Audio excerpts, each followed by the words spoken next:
Okay, go. Hi, good afternoon, everybody. My name is Christopher from UOB Mortgage. We're today for three of my colleagues, Louise, Jane, and Reggie. So if you're not too sure, you can get a name card, ask any questions pertaining to this presentation, which I'll present on refinancing and also our latest rates. So first, I'll start our latest rates. I'll start from left to right. So you can see from here, our latest rate is fixed for 5 years, 200,000 minimum, 1.8 for 5 years. Customer can prepay any loan amount any point of time, and you can sell, we will do sales anytime. That means, let's say within 2 or 3 years, you want to sell the property, there's no penalty, as long as by virtue of sale. Alright, this is for here. Next, we have 3 years fixed, 1.78 fixed for 3 years. Alright, you can change your package after 2 years, free of charge, there's no fee involved. You can prepay up to 10% per year. So if your loan amount is 1 million, you can pay down up to 100,000 per year for the first 3 years. And also, if you want to sell a property at any point of time, let's say, although we're talking for 3 years, you want to sell it the first year, this is also fine, there's no penalty. Only if you refinance another bank, then there'll be a penalty. The next one is quite good, it is 1.75, fixed for 2 years. The minimum loan size is 100,000. In fact, this rate is 1.75 throughout the whole loan tenure, because that is fixed for 2 years. So for 2 years, rate will never change. After 1 year, you can change package. So people are thinking, let's say for example, you think maybe floating rate, SIBOR rates might go down. So after 1 year, you can always change the package free of charge. There is no penalty. After that, you can also prepay any amount up to 10% within the first 2 years. Same thing, the loan is 1 million, you can pay down 100,000 per year. And also, let's say for example, always talking for 2 years. Let's say on the first year, customer or yourself get a very good offer, you're going to sell. There is no penalty at all. So it's free, there's 100% able to do sale. Lastly, this is our latest rate. This rate is not a fixed rate, it's a floating rate. It's pegged to our bank's board rate. Probably the lowest in the market now, it's 1.65 throughout the whole loan tenure. But this is floating. However, if the rate should ever change, there's a free conversion. So for example, say on the third year, the rate changes instead of 1.65, it becomes higher, say 1.8. You're allowed to change package free of charge and no cost. This package, you can sell any point of time as well, but it's what we call 50-50. If the customer sells within 2 years, you pay back 50% of the cancellation fee to them. You must come back to UOB with a new loan within 6 months, and you pay back the remaining 50%. And you can prepay down loan amount. Let's say your loan amount is 1 million. You can pay down 800,000 within 2 years. Just keep 200K within the bank. That's for this rate. And UOB is very unique. Let's say, for example, customer wants the best of both. They want fixed 1.75 and they want 1.65. So let's say the loan is 1 million. They think the rates might go down, but they also want something fixed. You can do what we call combo loan, combination loan. 500K at 1.75, 500K at 1.65. Half. So the effective rate, if you divide by 2, is actually 1.70. And they both have similar, you get the best of both worlds. One is fixed and one is floating. A floating rate, if the rates continue to go downward, right, not likelihood it will change. Unless rates go up, then this rate might go up. But still, if you do a combo loan, half of it being fixed, you will be secured the fact that this rate will never change. These are all for resale. Next, I come to building under construction. So let's say your customer is buying, example, Park Impera, Ola, DM, Park Esta, whichever project you are doing. We have very good floating rates. So for projects that are still being built, there is no fixed rate. There are only floating rates. Floating rate for the first phase is 1.78. Then thereafter it becomes 1.91. This package is very unique. Why? It allows you 2 free conversions. What does that mean? Let's say before TOP, if you want to change the rate, you can do so. Upon TOP, which is when you get the keys to the house, you can move in. You can also change the package. Or you don't want it, it's also fine. 5 years down the road, 10 years down the road, you want to change package, it is free. Other banks will require you to pay. And for these 2 packages, if you want to sell a property at any point of time, let's say for example you buy Park Esta, within 2 or 3 years, the property price increases. You want to sell it, usually for banks, they will incur a penalty charge. The loan is not fully disbursed. For this case, let's say at TOP, loan is not fully disbursed yet. They still hold back 15%. There will be no cancellation fee, as long as it is by virtue of sale. So the property can be sold, there's no penalty to the bank. So it's very good. These are our rates here. Next, I will share a bit about refinancing.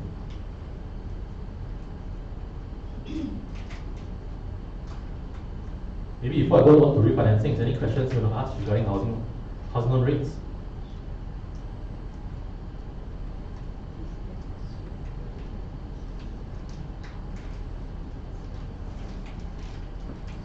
So I'm talking mainly about refinancing. Refinancing can mean a few things. One is change from bank A to bank B. But let's say within the same bank, you change package. That's called repricing. So for that one, not very good. Why? Because there's no referral fee for you. But from bank A to bank B, you get a referral fee of 0.15% of loan amount. So for 1 million, you get $1,500 coffee money. Quite good for transport and coffee for the month. Next is what we call gearing up. Gearing up is for customers that say, let's say they want to take out money from their property for investments, or for whichever means they want. It's for their personal use. And thirdly, is what we call can bypass debt servicing ratio by doing a gearing up. But loan to value can only be 50%. So I'll touch on each of these topics briefly. So what do people want to refinance? Firstly, maybe the rate is very high with existing bank. Okay. Number two, maybe to extend loan tenor. So to extend loan tenor, if you change bank, if they say you take an 8%, 5% loan, the loan tenor is maximum until age 65. But if you change bank after 1 year, you can actually have your loan tenor extended longer until age 75. So it gives the borrower 10 more years. Some of them may feel that, oh, okay, I want to take such a short loan tenor because the installments is very high. Or my property is for owner occupied, so the extended loan tenor. All this can be done if they refinance to another bank. Third, they want to clear out a lot of equity. Maybe they buy another house. Maybe they said initially the cost was 4 million. They want to take the loan only 1 million. And they realize, oh, I need money for my business. I want to send my kids overseas. You can actually take out equity. And the gearing up loan is also the same rate as your housing loan rates. Sorry, please, can I just check for point 2 to extend the loan tenure, right? Yes. So you mentioned if let's say first loan I can loan up to the age 65. Age 65, right? Right. Thereafter I want to refinance, I want to stretch to 75. The interest rate will it be something like Okay, higher? so the question is that let's say I take my loan maybe first bank, I take example DBS, right? Then after that I want to change bank, extend loan tenor. So that the rate will be dependent on which prevailing rate at the point of time. So let's say this one I explain the rates just now, right? Say 1.75 for 2 years. Then you keep that rate. But if you change, you must change bank. Then is there any changes in LTV? Loan to value will still remain the same. But dependent on the price at the point of time. So let's say for example you bought a property at 1 million, maybe say last year. This year the price has maybe become 1.1. So loan to value instead of being 75%, maybe it becomes 77, 73, 72%. You take over the full loan, 100% of it. No issue. As long as it's occupied. If for investment, you just pay down 3%. Later I'll explain the different types. So if you ask the interest rates, interest rates is dependent on the bank which is taking over the loan at the point of time. And number 4 will be to decouple. What is decouple? Because most of the time, last time we buy properties, right, a lot of customers, usually very nice, husband and wife, 50-50 lah. So a lot of surety, all very good. But now I realize, no, 50-50, want to buy a property, how? Stamp duty, ABS fee, very high. So you decouple. That means one party buys over the other share. Or when you buy over the share, instead of having 2 owners, 2 borrowers, I get 2 owners, 1 borrower. Such that the other party can loan full 75. Because if both parties have one existing loan, they don't take another loan. Loan to value is only 45. So it's quite hefty for customer to fork out the remaining amount. So what's the formula for refinancing? So just brief you, if you're not sure, you can ask the bankers, very easy calculate. It's basically 35 years minus the number of years the loan is taken with the first bank. So let's say customers refinance twice really. First with OCBC, second with DBS, now with UOB, example. So you see from the very first time, say 7 years ago, taken with DBS. 35 minus 7. So it's 28. Then 28 minus 1. That will be 27 years. Usually most of the time, once they refinance out, can take a longer loan tenor. Of course, it must be kept at the customer's age of until age 75. This is for private. For HDB, it's different. It will be 30 years minus the loan taken with the very first bank minus 1 year. Alright? So documentation, just give us the OTP and we'll check everything. So it's quite simple to do refinancing for owner occupied. And also for investment. Both can be increased loan tenor.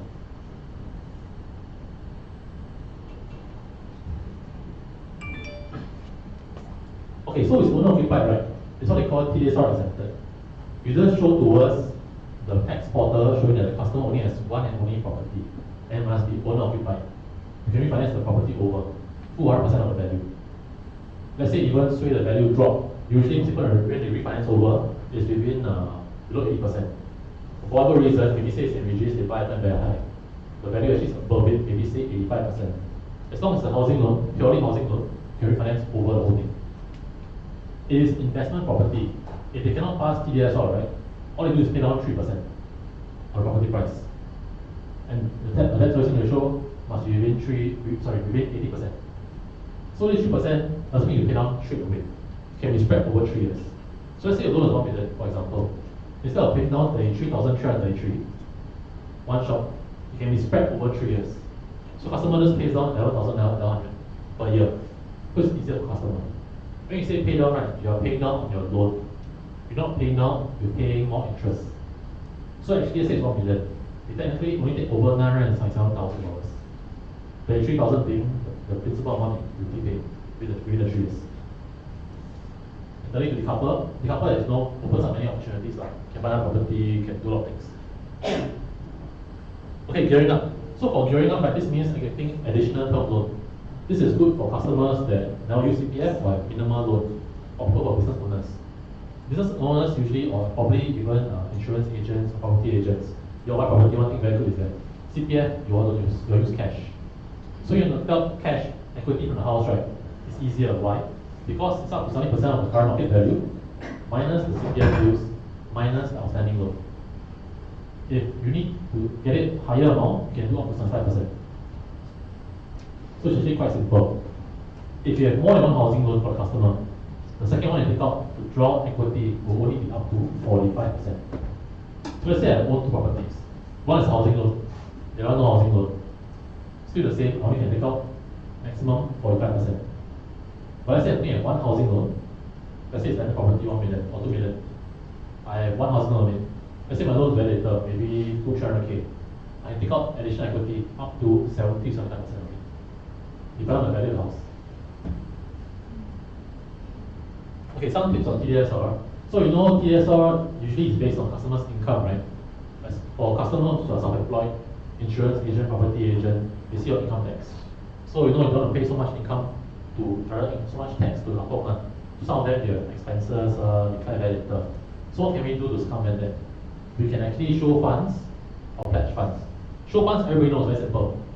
But the thing is, if you show Sing dollars, right, you must show it 2 times. Once upon loan application, and if you're buying a BUC, before disbursement. So your BUC disburses in 2 years' time, 3 years' time. You must have the same amount of funds such that you can disburse the same loan amount. If you don't have, right, the loan will be reduced or lowered. So how can you go around it? 1, you can show foreign currency. Best would be US dollar, euro, pound sterling, yen, New Zealand dollar, Aussie dollar. But of course, we have a lot of customers from China. Although the COVID virus is still very strong, they still buy a lot of property. Alright? Indonesia also have, Malaysia also have. As long as you can show us currency in a major bank, global bank, Citibank, Standard, maybe UOB China, UOB Indonesia, you can still show the funds in their foreign domiciled currency. If you show foreign currency, you only show it 1 time upon loan application. So let's say, for example, I buy a BUC, right? Let's say I only take 60% loan. My disbursement only starts 2 years later, example. So I only show foreign currency now 1 time. If I were to show Sing dollars, very mafan. To show it 1 time now, then 2 years time, don't know what's going to happen. I need to show the same amount of money again at that point of time. But if I'm showing foreign currency, only 1 time. So it's very simple. Saves the hassle. If let's say I don't have foreign currency, how? You can show other things. Usually Singapore customers are very savvy. They buy stocks, they have unit trusts, they have bonds. To use stocks, they must be from the CDP, Central Depository. They cannot be with a fund house or stock house. Example, LIM Securities. Why? Because if it's in the stock house, right, usually it means that they are encumbered. Encumbered means that they actually have used the stocks, they pledge it to take out additional stocks to buy again. Example, 1 million stocks in LIM Securities, example. I actually pledge it to take out another 800,000. So in total, I actually 1.8 million stocks. But in actual fact, I actually use it as a collateral to take out more money. So cannot. So if the CDP very good. Example, you show 1 million, you only show it one time. Before the disbursement, only show again. So even though the stocks are sold, doesn't matter what.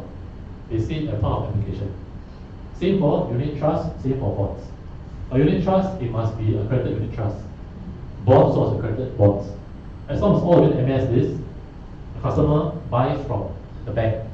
It's very safe. If they buy from those money fund house or those private one, I don't know what, epicenter, all this, they're all fake one. So they cannot use.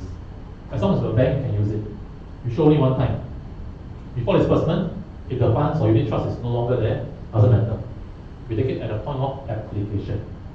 So it's that simple.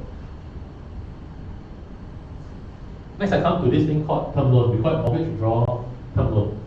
This one, right, is for if your customer is going to take a term loan that's below 50%. Why below 50%? If it's below 50%, there's no need to show TDSR. That means there's no need to show income, there's no need to show their car loans or credit card loans. That one can just throw out the window. It's actually easier to approve. Let me show you. There are two ways. One is your retiree, one is your employed. If you're employed, still use your income. If the customer is retired, show evidence that the guy has no income. Income tax, CPF, no income. Property income is okay, it's fine. You just put in a fixed deposit based on 2 years of the money installment, put in for 1 year, you get loan rate. Let me show you an example. So here's one example. This is a customer that's employed. Let's say it was a terrace house worth 2.5 million. Existing loan is 200,000, CPF is 200,000, monthly income 10,000, house loan is 1430. His car loan 1,005, credit cards 2, personal loan 30,000, money installment is 5,000. If you go through TSR to take a house term loan, this guy will fail. But for this sake, because he's taking a loan of lower than 50%, you can actually remove his car loan, no need to see his credit card, no need to see his personal loans. All we see is his housing loan. And the customer can actually take out, based on the value of the house, 50% of it, of 2.5, minus 200k CPF, minus 200k housing loan.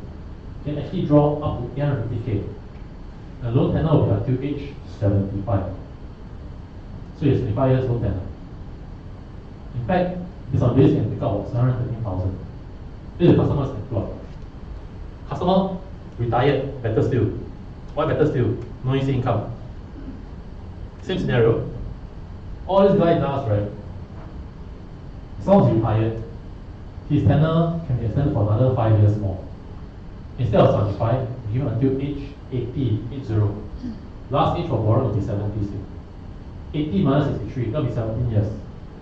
He puts in a fixed deposit based on 24 months of the money installment. That will be 133k. You can loan how much? You can loan 850k. That's almost 6-7 times more.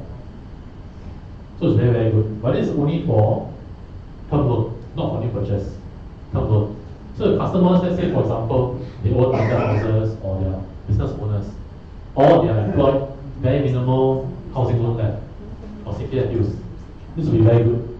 More money you can take out, can use for the business, for the investments, whichever. And what's the interest rate? Same as housing loan. You can offer them 1.65 throughout, floating rate. Or you can do it half-half. You see this loan is I'll take 850k. You can loan 500k fixed, 1.75 for 2 years. The other 350k can do 1.65. So the effective rate is paying only 1.7. And the fixed deposit is only put in for 1 year. After that you can remove. So it's really, really very good for customers that need money for investments or for anything else.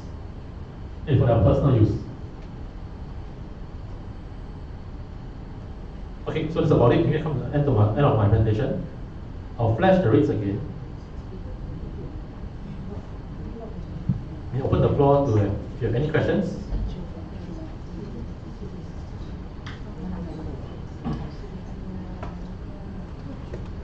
Any questions from anybody regarding interest rates, the term loans, or whichever? If Shah also can ask, can take my name card, can take my guy's name card, ask the private also can. So this rate of share over time is very good. Our newest package is the 1.65 throughout. It's floating rate, and you can do a combination rate with this, you get a 1.75. The minimum loan is only 100,000. So it's very, very expensive. Yes?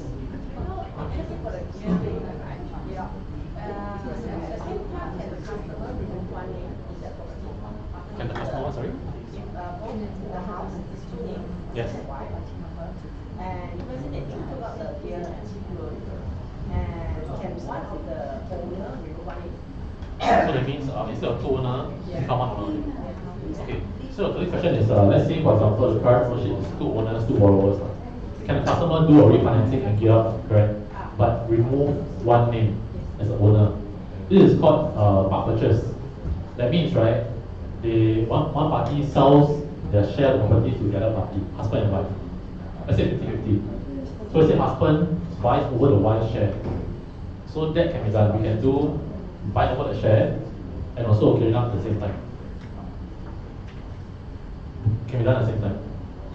Just that if the party buys over, he must either have income or he must be able to show funds or pledge funds. Retiree also can, but retiree must be able to show and pledge funds or either show stocks or the pledge. It depends because it's go through DSR, because it's a buy component provision. So it depends on the customer's age and also how much loan is seeking and what's the value of the house. So it's dependent. So I'm not sure you can ask me because it's dependent on the customer, every customer's profile. It differs now. We call that what we call fractional purchase or part purchase. That means we decouple it. We decouple, refinance over from two owners, two borrowers, become one owner, one borrower, which leaves the other party, the husband or wife, free to buy another property and pay only 3 or 4% stamp duty, assuming they're Singaporeans. But that's possible. Usually we recommend, right, let's say you want to decouple. You decouple with the existing bank. Why? Because you don't do your business. If the existing bank is faster, because if you change bank, right, you must give the bank 3 months notice. Customer, let's say they already hit the bank. They can only give 1 month notice. Still take longer. But you go to the existing bank, you can do it almost straight away. Within about 2 or 3 weeks. Faster. Then the new loan take off to do for you. Because if you want to do it concurrently and do the sale straight away, if you don't, customer don't pay any penalty, they will have to give 3 months notice. If they give anything less than 3 months notice, they will pay what they call interest in lieu. I said the installment is 10,000, example. Usually the money installment is about 1/3, the interest. So maybe it pays for 3K interest. So the customer to pay, example, instead of giving 3 months, he gives only 1 month notice. He must pay the existing bank 6K interest to come over. So when it comes to money, with the customer the one. So it's best to do it within the same bank. Then you don't do both. Yes, customer when UOB is repriced within UOB. It change within UOB. Also can do new one, say, but it must be done, it must be completed. What they see is an SMP, Sale and Purchase Agreement, that it must be signed and done up. Even before those haven't converted yet, as long as the sale and purchase is done up, excise really, we take it as good that this sale is done. Even though it's between related parties, it's okay. As long as it's an optional purchase. Just that for fractional purchase, or part purchase, or decoupling, we see SMP. Then can really, very simple. Okay? If you have any questions, you can PM me or you can ask my guys. There's one question from the web. Is okay. Just to clarify, term loan cannot be used to pay for down payment for another loan. So Lester said, somebody asked on the web, can a term loan or carrying up loan, can it be used as down payment? So banker can tell you cannot use. The term loan is for your personal use. How you want to use it is totally up to you. Okay? You want to use it for investments, for other things not property related, it's fine. Let's say my term loan is 200K, but then also my account is 200K. I can use 200K from my account to pay a house. 200K from the term loan go back to my savings. That is fine. Because the money for down payment comes from my savings. And the money that from my term loan goes back to my savings. That is okay. But you tell me straight away your 200K term loan, you want to use it for a house, down payment, answer is cannot. Or stamp duty also cannot. You want to use it for investments, go back to your savings account, it's fine. Okay? You need to prove it? Prove it. You just sign a declaration, that's all. You need to prove it. Of course, if you tell us you want to do it that way, you say cannot. That's for sure. Yeah. If, for example, the seller tells you, oh, actually, no, my money is from legal means, you also must report and say cannot do. Example, if you have me a seller or buyer, you ask him where his source of funds come from. Oh, actually, it's his here. You still cannot do, right? Same thing. Any questions anybody ask me? If not, you can just text me or WhatsApp me or ask any of my colleagues. Thank you very much. Happy closing. Thank you. Thank you. Thanks, Chris. Can we welcome the much anticipated Raymond Khoo?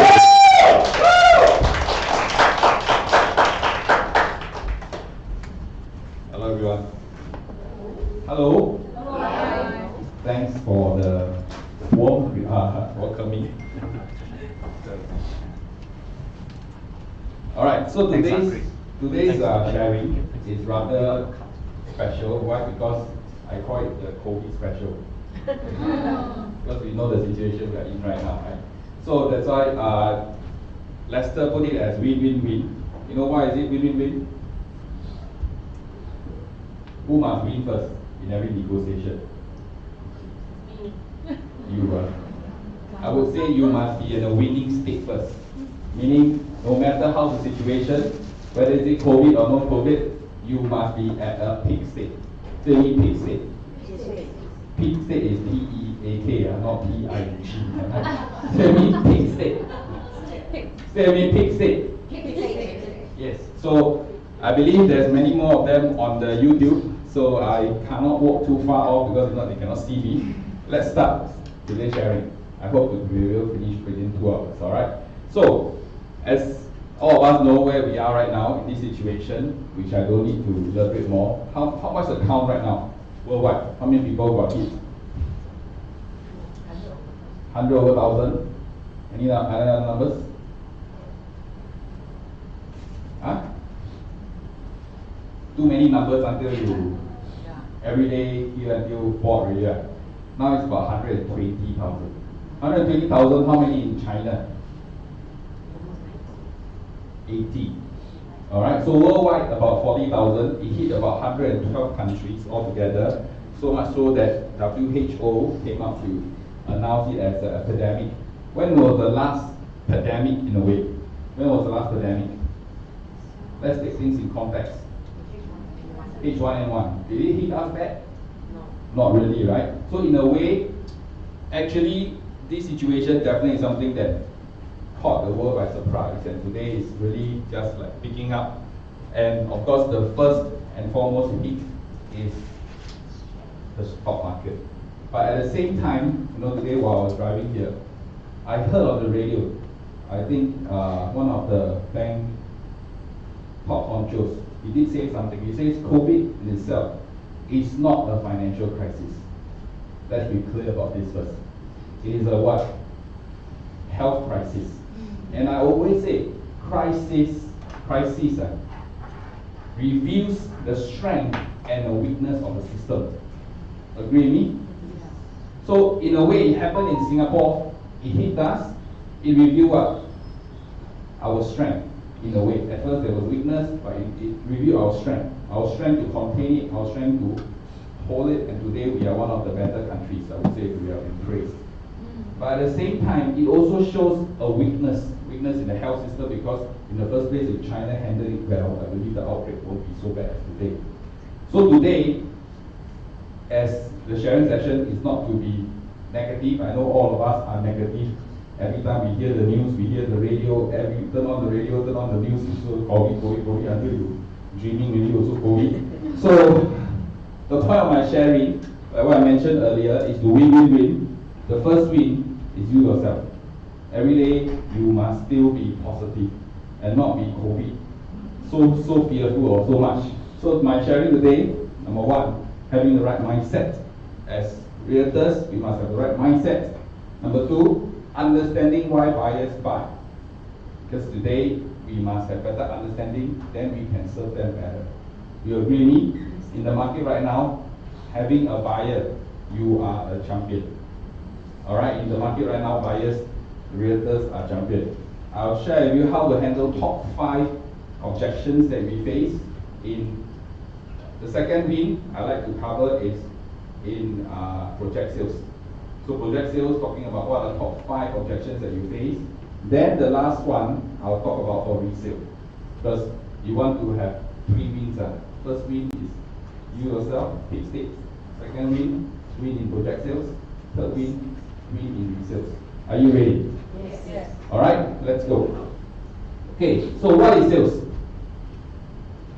What is sales? Anybody can give me an answer. We like sales, right?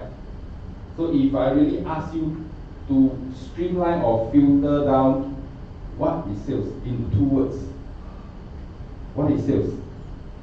And anyone, come, let's interact. I want to be one way. Sales always involves 2 parties. So I say 2 words, you say 2 parties. Seller, buyer, that's what it says. Any other answers?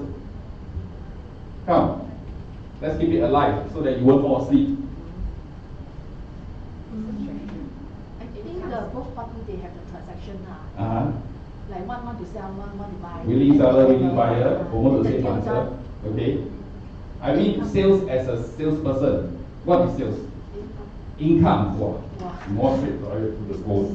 I want money, moolah. Okay. Come. Any other answers? That's the ultimate goal, right? We want income. But what I mean is that how do you get more sales? Because end of the day, let's be very clear. We want sales, right? Who want more sales?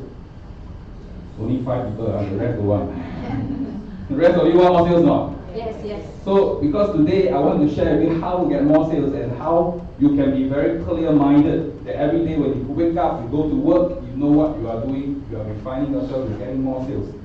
So I will not beat around the bush anymore. First and foremost, just 2 words. Sales is all about focus and having the right words. Say me focus. Focus. Words. Words. Why did I say focus and words? Because your buyers today, agree with me, they have a lot of choices. They have choices, not just the 60 projects, but more than that, a lot of choices in the market. They don't know what to buy. Resale, new launch, landed in the sky or condo in the sky. End of the day, it's about helping them to focus. And you use the right words to convince them. Am I right to say that?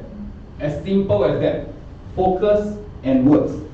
And as a good salesperson, we must master the art and science of selling. Say me art and science. Art and science. So what is art? You all heard before this term, right? What is art? Art is painting. Wayang. Wow. Just now say income, now say wayang. So I don't know what to do to get income. You wayang. So what is art? What is art of selling? Some answers come. Skills. Skills. Knowledge. Knowledge. Then what about science? Facts. Facts. Facts is not knowledge. Statistics. Statistics is not knowledge. Alright. let's be very clear. So far so good. Am I getting you all jumbled up? No, right? Clear, right? Art of selling is about convincing the buyer. Say me convincing. Convincing. It's how you convince the buyers, of course, like what you all say, with the knowledge, statistics, facts and figures that you have. The science of selling is finding the right buyer. Because a lot of times we can be very good at our art. But if you have been speaking to the wrong buyer, your buyer has no intention, your buyer is not motivated, your buyer is not even qualified, you are wasting your time. Agree with me? After talking for half a day, then you realize their MOP haven't been fulfilled. You have wrongly applied your science. Keep moving on. Don't be affected if your buyer is not really qualified. Because end of the day, it's all about your art and science of selling. Not just, I can say as an agent, what's more concerning? Art or science? Which one you can refine better? You can control your art better, right? But science, you just have to keep on keeping on. Don't just keep thinking of 1 or 2 buyers at the same time. So, convincing your client and finding the right client. So, I'd like to cover some challenges and myths that we are having in the market right now, because like what I say, the first person to win is yourself. Say me, myself. Myself. I have to win myself. Alright, so you have to overcome the wrong challenges and the wrong myths. So I'm sharing with you 10 of them. Hopefully from there you can become pig stick. Not P-I-G, but P-E-A-K. Alright? So first one. Challenge number 1. Clients are getting more demanding nowadays. True or not true? Yeah. True, right? Why are they getting more demanding? They are more knowledgeable, but besides that, lots of choices. Some people will say, because thanks to Oh My Home, right? They are charging more by giving same service as you. So in a way, it's educating the buyers or sellers the same thing. They are expecting more. So survival tip number one, people don't like to be sold, but they love to buy. So ask yourself, what you are proposing, what you have on your hands, we are actually moving them to give up what they have on their hands for what you have. So is your value proposition something that they want? Later I'll share about how to touch different parts of their brain. Because when you touch different parts of their brain, then you bring them through the buying cycle. Then you will come to a decision. Alright, so far so good? Make sense? This is just maybe some introduction of my real nuts, my real text later. Myth number two, some people are born salesmen. I'm not one of them. How many have this feeling? Don't put up your hand. Let me share with you that survival tip number two. You have to believe that you can. Tell your neighbor and tell them you have to believe that you can. Tell your neighbor, you never turn on, I can see you all looking at me. Tell your neighbor and tell them you have to believe that you can. But don't spread your COVID. You have to believe you can. And how do you believe? Who makes yourself believe the most? Yourself. So if you in the morning when you wake up, sometimes you need to produce some self-encouragement, self-support. Look into the mirror, tell yourself you can. Because I can agree with you, today's situation, no matter what we face, sometimes it's a bit negative. Or not just a bit quite. Or not just quite, but a lot. So we need to overcome the negative energy and spur yourself from there. Myth number three, they just have the project luck. Have or not? But people tell me before, Raymond, you just have the project luck. Walk in, come in, only one, you close. I go, hey, I'm not like you got project luck. The last I look, my God is not the project God.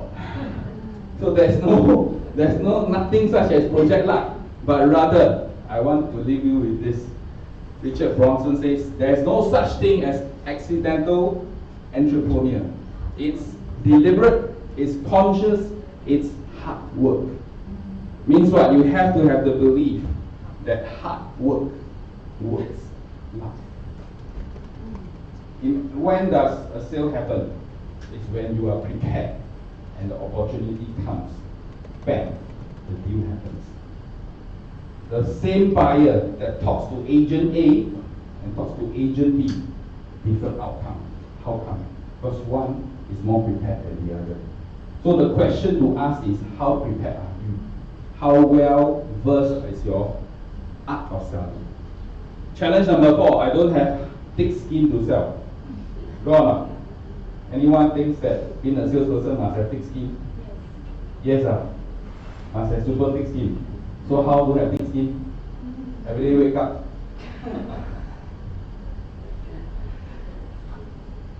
Today is not about hard selling, it's about heart selling. How well you know your customer's heart and how well you connect heart to heart. Because today's buyers, like what you guys say, is already more demanding. So how well are you connecting heart to heart? Number 5, all my customer wants is my commission. Wow, this one. Very painful, right? Have or not?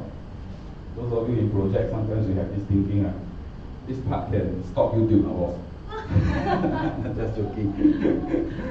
Survival tip number 5. If you offer no value, all you left is your price. If your customers feel that, frankly, what you're offering on the table, what you're helping them along the whole journey is nothing much, all they want is to squeeze you a little bit more, a little bit more, a little bit more. So this part, of course, have another school of thoughts. I don't have time to tell on it. Another class I share with you how to handle that. Challenge number 6, the customers don't understand my point. Have or not? Don't have all your customers all very smart, right? See, end of the day, the problem is not about the something, the problem is not about just the story. The problem is how to fix the problem in the story. Though they don't want a sales pitch, rather they want to know how you can help them to solve the problem. So the question is not about selling, hard selling, but rather knowing what is their problem. Then you propose a solution. Number 7, all buyers want is a better price. Have or not? Agree? So how? How to solve? We all must come to a understanding. As property sales is always what? Emotionally driven, justified logic. Like what I shared earlier, later I'll cover about part of the brain, so you will understand how you can emotionally drive them, then coming to a closing decision. Challenge number 8. So many agents fighting for the same deal. Have or not? So many units, but yet even more agents. See, end of the matter, the question to ask yourself is, are you on fire selling? If you are on fire, no question asked. If you are not on fire, if you don't really push yourself to really be the most valuable salesperson to your customers, they may go with another person. Number 9, clients don't want to review. Is it a challenge? All of you don't have challenge on it, only I got challenge. Look at you all look at me like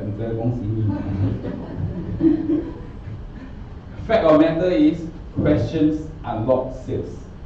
So the key is to ask right kind of questions. What kind of questions? A lot of kind of questions. Educational questions, not just open and all of us always know open-ended questions or closed-ended questions. No, more than that. You must come to a place where you know how to do a lock-on question. That is another class altogether. I need another 2 hours with you all. But key thing is, you must ask yourself, are you asking more quality questions?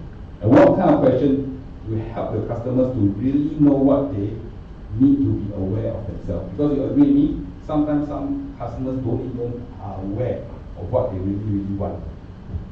Because they have a lot of perceptions, they have a lot of wrong beliefs. Talking to their friends and relatives, they have a different perception of real estate. Last one, customers want to wait until market corrects. Have a lot. Why? Because a lot of times, especially for Singaporeans, we are ya si, ya su, ya bo, ya ting hu. You have to know fear, greed, and vanity. So these are the biggest motivators. Later I'll share how to answer the objection. Now is not the right time. So far so good? First 10, I hope you can read yourself. You can tell yourself every day when you wake up, having the right beliefs, and you can step out of the door with confidence and engage your customers with confidence. Alright? So it's one thing to look at the market and be sad, but it's another thing to look at the market and be hopeful. So I want you guys, after hearing this sharing, go out in the market and be hopeful. Alright? Because you can talk to buyers. I believe you have talked to different people, right? Every day I engage with you. I engage my clients. Some will tell me, wow, market, some will tell me, wow, now is the best time. I see a lot of opportunities. So end of the day, after this sharing, I want you guys to go out and really be the latter, not the former. See a lot of opportunities. See a lot of deals in the market. Alright, so let's go. Why buyers buy? Let me ask you a question first. What if you have a money printer? Spend. Spend money. Okay, spend more money. What are answers? Print more money. What else? Buy. Buy. Only these people very excited. The rest of you don't want to participate. Quick, what's the answer? What are the answers here? Maintenance. Make sure the printer never break down, right? You make sure you polish every day and don't print too hard. Make sure you keep it, the electrical supply, the wire never turn off, and you have enough ink, right? You know what the best answer I got? One man says, I will never let my wife know I got this printer.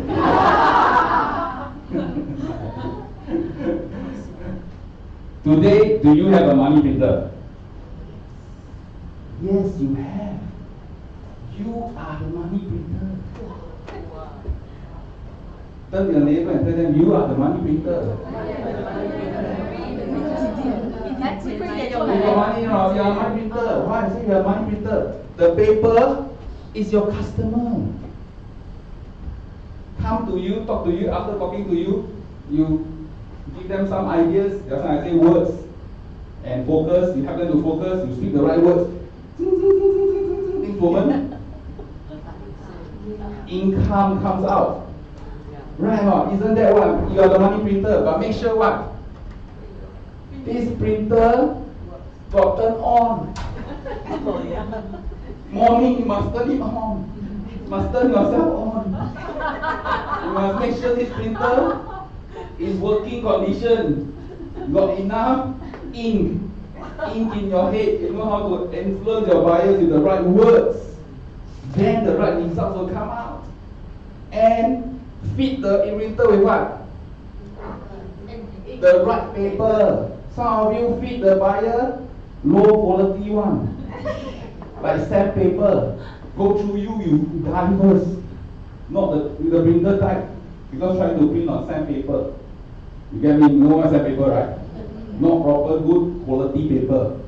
So make sure you print proper. So far so good. So you got money printer now.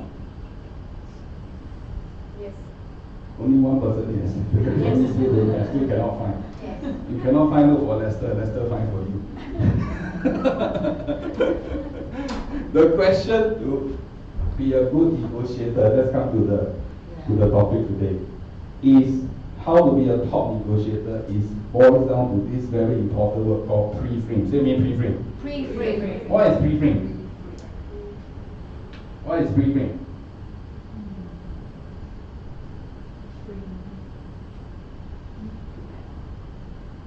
Anybody? Let's play a game. Okay? Then you all can pick up a bit. No, I'm scared I lose you all. Ready to play a game? Ready to play a game or not? Yes. Only 2 persons. Ready to play a game or not? Yes. Ready or not? Yes. Those of you who played before don't play, but those of you who haven't played before, let's play this game. Okay? Which mouse walk on 2 legs? Mickey Mouse. Oh, we must say? Mickey Mouse. All must say? Mickey Mouse. Which duck walk on 2 legs? Some of you say Donald Duck, some of you say Donald Duck. Most of you say Donald Duck first, right? But how come you say Donald Duck? When the answer should be all the ducks. Yeah. Pre-frame. Because I pre-frame your mind with Mickey Mouse. Yeah, so the art of pre-framing, of course you don't go to a customer and I think you.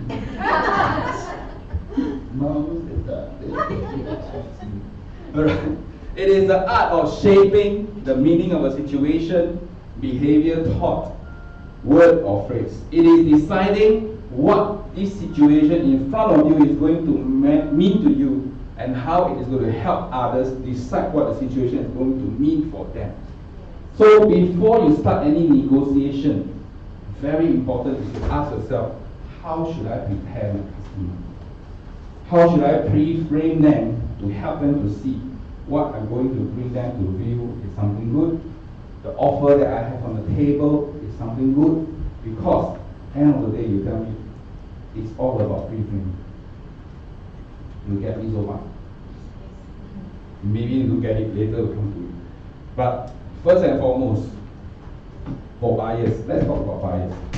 Buyers, the problem is, a lot of times when we start selling, we don't really understand what our customers want. Agree? That when you start selling, you don't really know what your customers want, because whatever your customers have in their mind, you may not know whether your product serves the features and the solution that they want. Agree with me? So, the question I have for you today, Do you sell problem or sell solution? Solution. How many say solution? How many say problem? Nobody sell problem. That's the problem. Because the correct answer is you should sell problem. Only when you sell problem, then your customer can find a solution. If you keep selling solution, they don't know what's their problem. They don't believe that they should buy your solution. See, every time you meet a customer, they are having in their mind this scale. He's scaling in his mind cost versus benefits, cost versus solution. What you have on the table for them, is it worth paying the top dollar for it? If it's not going to pay the top dollar for it, because in my mind, you must come to understand that when I pay 1.2, they must believe this actually worth 1.3, 1.4. Then they pay 1.2. Whether they see the benefit of your solution. If they don't see the benefit of solution, it's no way that they're willing to pay top dollar for it. You get me so far? So, how should you work when you serve with buyers? Number one, you must prospect with the right selling system. I'll come to that. You must qualify, because if you don't qualify, you come to a route where 6 months later, after serving the same buyer, then you discover, don't want to pay ABSD. All the come on. Then you wasted half a year. Number three, you must add value. Say me, add value. Alright, I'll later come to that. But what is a selling system? I always say there's just 5 simple steps. Say me 5 simple steps. Say me 5 simple steps. First and foremost, qualify. You all know how to qualify. After qualify, you must fact find. Fact find means what? What's their budget, what they want, all these are very hard facts. But don't just stay on hard facts, because you must go into, later I'll share with you some more about their emotions, how they feel. And handle that objection, which later I'll cover top 5. Come to unit selection. After you covered their objection, they understand about the market, they understand about the project they are selling, they understand about the problems that they have and what they have in their mind. You have a solution for them. Then probably they can narrow down to the unit that they want. And of course, you don't just stop there. You have to trial close them. Agree with me so far? Of course, I'm not saying that things will flow in such a nice way. Sometimes straight away the buyer comes. Objection already started at the start. But in your mind, you must know, have I done this, have I done that? Because a lot of times, I talk to agents and ask them, hey, so how's your buyer? Oh, my buyer very good. Already narrowed down. 11:01. Maybe after tomorrow we'll come back and place check already. Oh, very good. 2 days pass, 3 days pass. Where's your check? Oh, I later find out the buyer don't want to pay ABSD. Huh? So to me, it's like, means you never actually handle before you go so straight to unit selection. So, yeah, just now I was mentioning about this. How to talk to your buyers, how to make sure that they will come to a buying decision. See, this diagram shows that our brain actually has 3 parts. Say me 3 parts. 3 parts. What 3 parts? First one is what we call reptilian brain. Say me reptilian brain. Reptilian brain. What is reptilian brain? It's a survival mode brain. It's a part of your brain that controls your body movement, that controls your heart rate, that controls your balance. It's to so-called dictate your survival without you even thinking about it. So far, so good. So at the same time, if your buyer in this mode, is it good or bad? Why not good? Because they are thinking about survival. They are thinking about COVID-19, I need to go and buy more pang sai tua. They are not thinking about upgrading, they are not having a hope of making more money from the market. You must move on to what I call the second part of the brain. It's called limbic, semi-limbic. That is to touch the part which controls our emotions and our memories. That's the part when you make them go, woohoo, excited. I want to buy my condo, I want to upgrade. Woohoo, my family can enjoy, my wife My kids got to enjoy. But is it good that your buyer is always woo with this mood? Good or not? Is it important to hit this part of the brain? Important? Important, but you cannot keep them there, because you keep them there too much. What happens if they buy? What happens? Probably the next day they will have buyer remorse, because they never really process the decision. But are there people who always have or not? Probably the limbic part of their brain very big. That's why every day they're very high. You got friends like that. Third part is what they call neocortex, semi-neocortex. Neocortex is where the logical and rational part, the biggest part of the brain, which process decisions, which they will go into a calculation mode. Really cannot afford it. They process the decision properly. So when you serve your buyers, you must ask when you interact with them, are they in iguana land? Meaning they look at you eyes big like iguana.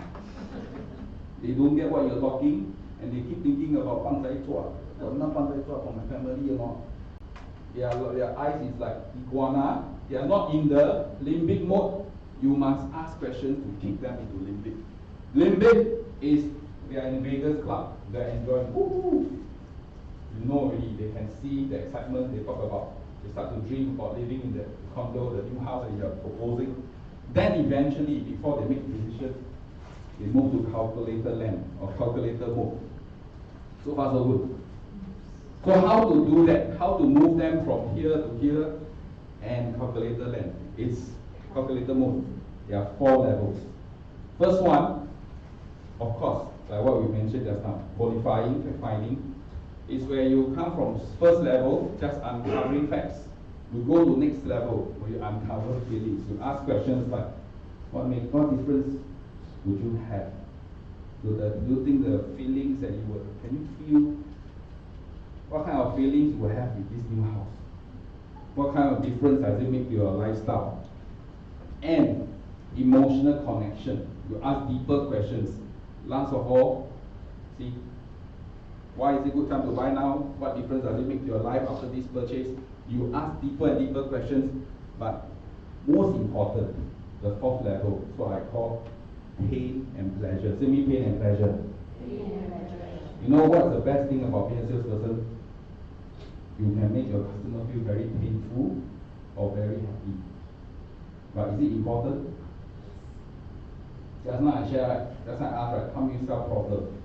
How many sell solution? Everybody sells solution, right? And which one more important? Problem or solution? And now you say problem. Now you understand the problem more important, because when they know the problem, then they can go and find the solution. If they don't know the problem, they don't know what they are hunting for. So, pain and pleasure. Which one more important? And now you say pain. Very smart, you're learning very fast. Alright, pain. Let me share a context. Let me share a real example. I was meeting a client. He was talking to me. He said, Raymond, I have a paid up HDB flat in Toa Payoh, 5-room flat, 40 over years old. Should I sell to upgrade the condo, or should I hold? He is in his 40s, with family, 2 kids and things like that. Very typical Singaporean. Well, to double income, husband and wife both are working. So he is affordable. When he talks this kind of question, is it good or good? Good. Good, right? Means they have a desire. So what must you do? Sell. Touch his back. Don't sell first, but my life. Because he don't know what he wants. Remember that I shared earlier? Yes. A lot of times they don't know what they want. So you must make them feel pain or pleasure. Both. Which one more powerful? Pain. You all say one,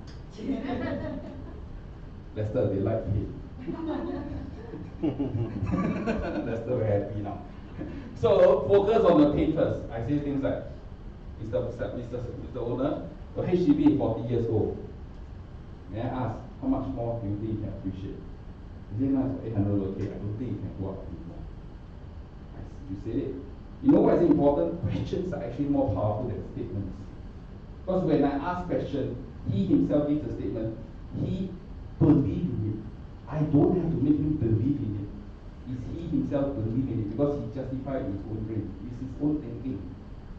Secondly, I ask him, the buyer that buys from you have to fulfill MOP, right? For 5 years. How much room is there for growth after 5 years? Another 5 years. Wow, jalan. Next time he sells 50 over years old. Not much growth really. See, you say one. Next one, I say if you don't upgrade within the 5 years, which now there's quite a lot of choices for you, which I believe another 5 years more, practically I can say most of the launches will be sold out. And whether do we have such a bumper stock in the market, that's another question. So, are you missing out on opportunity? Because by then, those buyers who bought now within these 5 years, they will want to sell you at a higher profit. The market will have come up to another level. You get me so far? Number 4, HDB. Okay, this one is his question to me. Will my HDB go on top? So I gave him an answer. This one is not a question anymore, it's a statement. I said it's different from private property because destiny is not in your own hands. Destiny is in the hands of HDB. Alright? For private property, destiny is in your own hands because you and your neighbors decide to en bloc and come together. So far so good. Painful enough, no? Don't just stay on pain. Must go to leisure. Okay, leisure. You all don't like, You all like not? Like, Must give them some dreams. Buying a property is more than own stay. In land scarce Singapore, the right property will always appreciate. But I keep on stressing what? The word called right property. How to get the right property? Huh? When you meet the right agent. Number 2, property price is an indication of nation success. Definitely, because in Singapore, more than 90% of us are stakeholders. You agree with me? That means out of 10 people you meet, 9 people are owners. So will prices go up or down? Why? Because 9 people want to go up, only 1 person want to go down. Who is the one? The one that haven't buy. Right? People very funny, you serve a buyer. Wow, market will crash. But the moment they buy, wow, agent, how much you can sell for me? 3 years later, confirm make money or not? Right now, one moment they say, market crash, it should go up, how much you can sell for me? You ask me, 9 out of 10 of us want the market to go up, whether the market will go up or down. Number 3, the reason why you believe in property is because you see your friends make money, right? Wow, that's why I tell you, you make me very pain. For the last 20 years, I stay in my HDB, I see my friend, that one make 300, that one make 400, that one en bloc 3 times. This one sounds like a pain rather than pleasure. After all, key point here, we have only 40 to 50 years old to live. Why not create more fond memories with the loved ones? This one I tell him, 人生短短几十年. You want to wait, you can be a very hardworking father, but you want to come to the end of your, which you work so hard to pay off the HDB and things like that, but you forget to create fond memories with your loved ones. How will your children grow up thinking about you?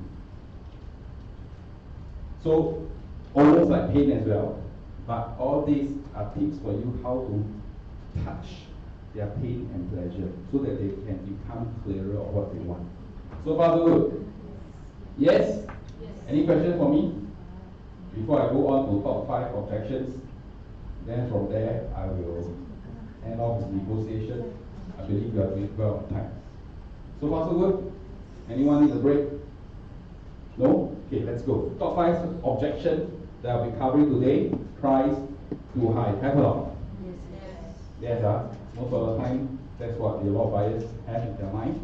Number 2, oversupply. Have or not? Is there oversupply? Later answer. Number 3, low rental yield. Today yield so low, what should I buy? Number 4, market is uncertain. Thanks to coronavirus. Number 5, resale better than new launch. Huh? Corona as well, so they can see. Wow. Okay, I purposely put down here District 19 as well. Although District 19 is not that near, but why? But it's the same OCR. And you can see, actually, amazing thing is Sengkang Grand Residences already hit almost 1,009 per square feet. So meaning what? This kind of buyers, they need to sell out next time at 2,000 per square feet for Sengkang. Because you can say that it is integrated development and so on, so on, so forth, but I find that there is a ceiling that is hard to break. Next, how to answer price too high, besides talking about price comparison, is to help them to understand that price is what you pay, but the value is what you get. Say me, price is what you pay, Price is what you pay. value is what you get. Value is what you get. Who said this? No, I'm not so smart. Lester Tan, no. One of the richest men on earth, Warren Buffett. So price is what you pay, value is what you get. Meaning what? Today as a buyer, whatever price they're going to pay, don't focus on the price. You as a salesperson, focus on the value. Help them to see the value. Like what I mentioned earlier, when you are paying 1.2, in their mind they must see a value of this property actually worth 1.3, 1.4. Then they're putting down the 1.2. So what causes price? Let's come back to price first. What causes price to hold up? Let me share with you a few things. First and foremost, what I call cost push.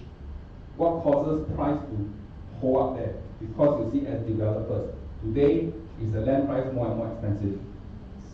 There's a cost push. The cost on their side is pushing up the price. Secondly, there's a demand pool. Say me demand pool. Demand pool. Later I'll share with you how our population is slated to grow. So in terms of demand, it will hold up the price. Do they agree with me that today if there's only a cost push, but there's no demand pool, prices won't stay up? Because end of the day, you must agree with me that prices coming to next is all about supply and demand. Clear so far? Next, what are some keywords you can talk to your customers about? You can share with them. So I agree with you that it is expensive. Yes or no? They will say expensive, no one will say cheap one. What if the customer say cheap? Have or not? Have. So what's the next question? Stunned and don't know how to answer. I got agents before. After that, they see the customer, bye bye. They what's the objection? They say too cheap. Too cheap quickly. Say, let's go ahead, sir, before the ED is gone. Right? Don't sit down and start. Too cheap. I don't know how to answer. Sir, yes, it is expensive. I agree with you because after all, it is valuable. Say me valuable. Valuable. Because today, don't quibble with them about expensive or cheap, but help them to see it is valuable. What do I mean? Today, where we are in Toa Payoh, you drive 20 kilometers up, when you reach up north, Yishun and up, Woodland and up, Malaysia. Malaysia, how much per square feet? How much? Very cheap. How much? 1/4 of our price, about 300, 400 PSF. Today, how come people don't buy there, but people choose to buy in Singapore? Politics. A lot of reasons. But why people still pay top dollar here? Because they see, although it is expensive, it will become more expensive. It is valuable. Why? Because it holds the value over time. It is an asset that will appreciate over time. Clear so far? That's why today, besides CMA, which just now I showed you, you sell on the features, which you all should know how to sell. Supply demand, which later I'll come to that. And you must tell them about Singapore developments, which I'll come to them. Price versus value, Focus on not just price, not just value, focus on supply and demand. Singapore, when do we get supply? Only two ways. GLS, which is government land sales, or block. Demand, you look at demand, actually there's so much ways that demand can come in from. Population growth, natural stages of life, or marriage and divorce, emancipation. What is emancipation? The single who didn't get married but come to an age where they say, I desire to stay on myself. So they emancipate. So next time you have a young lady come to you and say, I want to buy my own one bedroom. Oh, you're ready to emancipate. Stun them a bit. Upgrading and downgrading because of their family growth or children have moved out. Foreign buyers, which is still coming in, and buying for next generation, which we already start seeing more and more customers fearful that the next generation cannot own. So you can see, is there a lot of demand? Yes, there's a lot of demand. And demand in Singapore, interestingly, government don't just not do anything. Singapore government actually even cool demand. They don't just hold supply, they cool demand. Right? How do they cool demand? By introducing cooling measures. So you can see here, on one side is the supply, on the other side is the demand. And yet at the same time they control demand. This means what? Actually our property price is being controlled very well. They don't let it go out of proportion, not in tandem with our economy growth. Clear so far? So, talk about development and investment. You know, clients will ask me, will tell me, some clients will tell you what? Hey, Raymond, you know not, property price, whatever go up, must come down. Have or not? There's this theory. What goes up must come down. You think what? Gravity? You think you are Newton, is it? Now suddenly, throw something up, must come down. Price doesn't work that way. Property price will work that way. There's no such logic that what goes up must come down. But rather, let's think about it. I will help them to see. I say, sir, let's examine whether is it possible. Because sometimes they say, I'm waiting for what? Prices to come down to 900 PSF again. Can or not? Let's justify. Let's logically think about it. Sir, can. Tomorrow, I go and talk to LTA. Start taking out all the MRT line. Why? Because we have been building so many MRT lines, it makes Singapore more connected. What? More connected means more valuable. But today, you want prices to go back. How? Become less connected, loh. How connected are we? Let's look at it. Today, if you know, ridership is 3.38 million per day. 3.38 million people connect by MRT, commute by MRT. There's a network, if you add up together, is 230 kilometers, 122 stations as of today.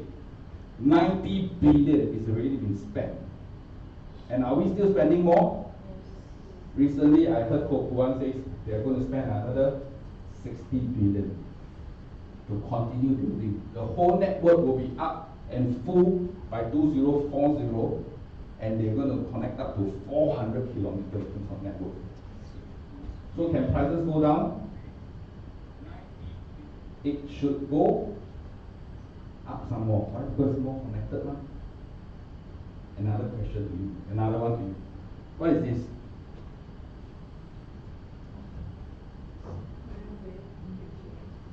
MBS. What else? Huh?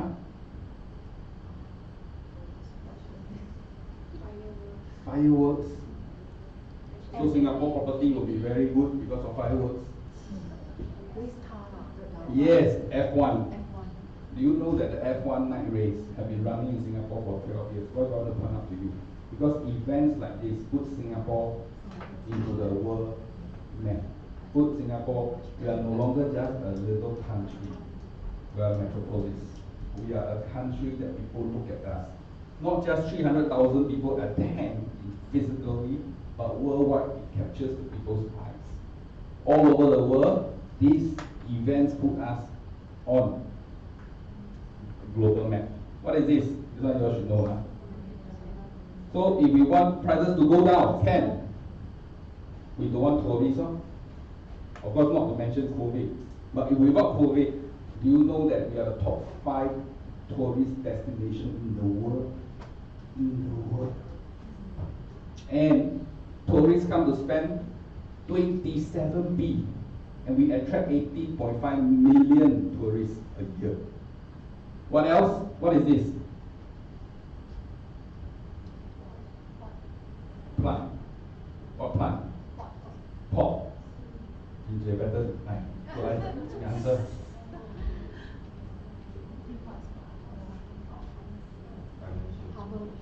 Harbour.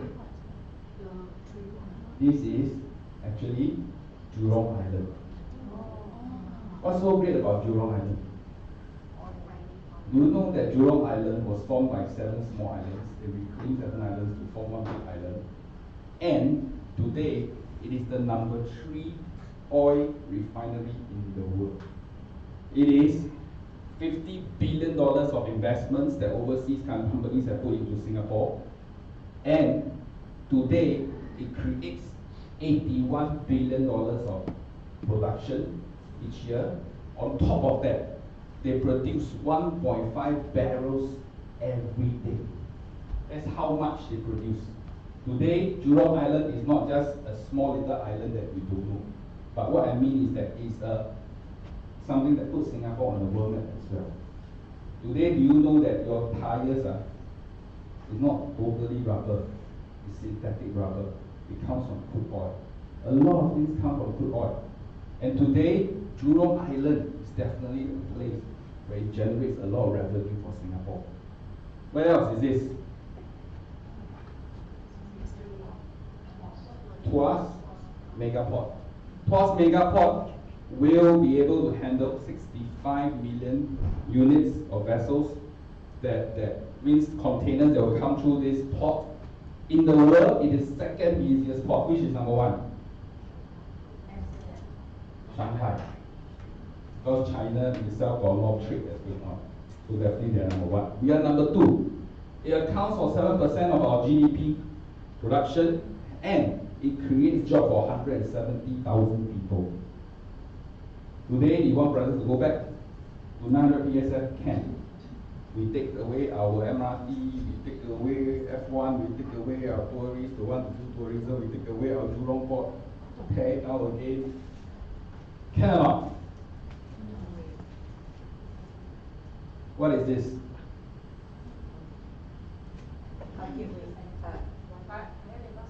Biopolis. Biopolis produces 60B a year. It is a top R&D hub, and in the world, top 10 drugs, actually 4 of them are produced here. Biopolis is one of the top biomedical pharmaceutical hub of the world. So today, last but not the least, what is this? This one you don't know where you're from. Airport, huh? What about our airport? It is the number 1 MRO. What's MRO? Maintenance, repair, overhaul, aviation hub in Asia. And it accounts for 10% of world's output, accounting for 8.9B, and most interestingly, it actually is growing at a rate of 8.6% per year. Meaning what? Singapore, on the backdrop, you look at it, is our country strong or not? How about our property? Can it be cheap or not? Cannot. Cheaper than Singapore.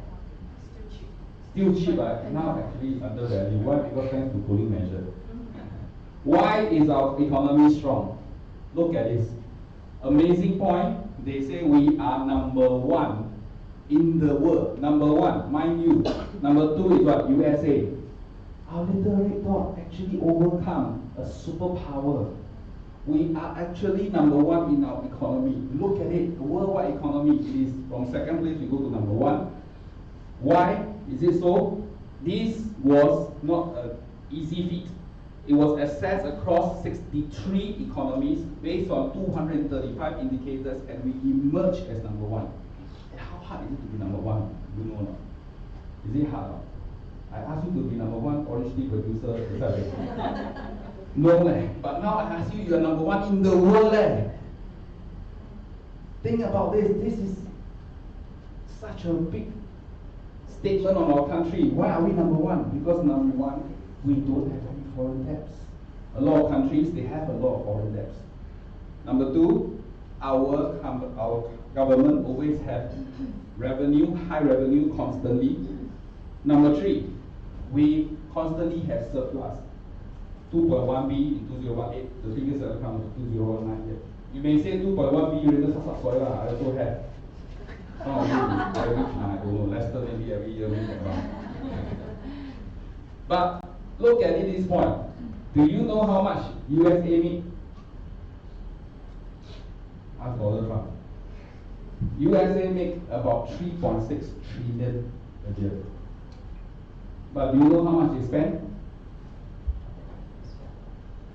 About 4.1 trillion a year. So they are on negative. They use credit card. I don't know Visa or Master. Singapore use debit card. Use Nets. So we also is strong in our reserves. Foreign reserves 300 over B. Temasek and GIC is investing with another 300 over B. Our air hub, just now I mentioned to you, is connected to more than 400 cities. Our seaport, second busiest in the world, links to 600 ports across 120 countries around the world. You may say, Raymond, one day we may be overtaken on. Right, one day they may be, our neighbor up north, build a bigger jewel. Cannot. They call the jewel diamond. Who cannot? Because they got more land than us. Huh? Can they build a bigger seaport than us? No? Can, right? So one day can we be replaced? Can, right? But that's why, actually correctly pointed out by McKinsey, he says Singapore in itself has achieved a certain status as a smart city. There is a culture, a winning brand for Singapore. What is the winning brand? The winning brand is you. It's every one of us. Why? Because when people talk about Singapore, they think of honesty. They think of efficiency. They think of no corruption. They think of a lot of good things. So today, with all these factors in mind, is property price going to go back down to 900 PSF? You all think about this, huh? So, number two. So far, so good? You're learning something? Confident or now? To talk to about it, price too high.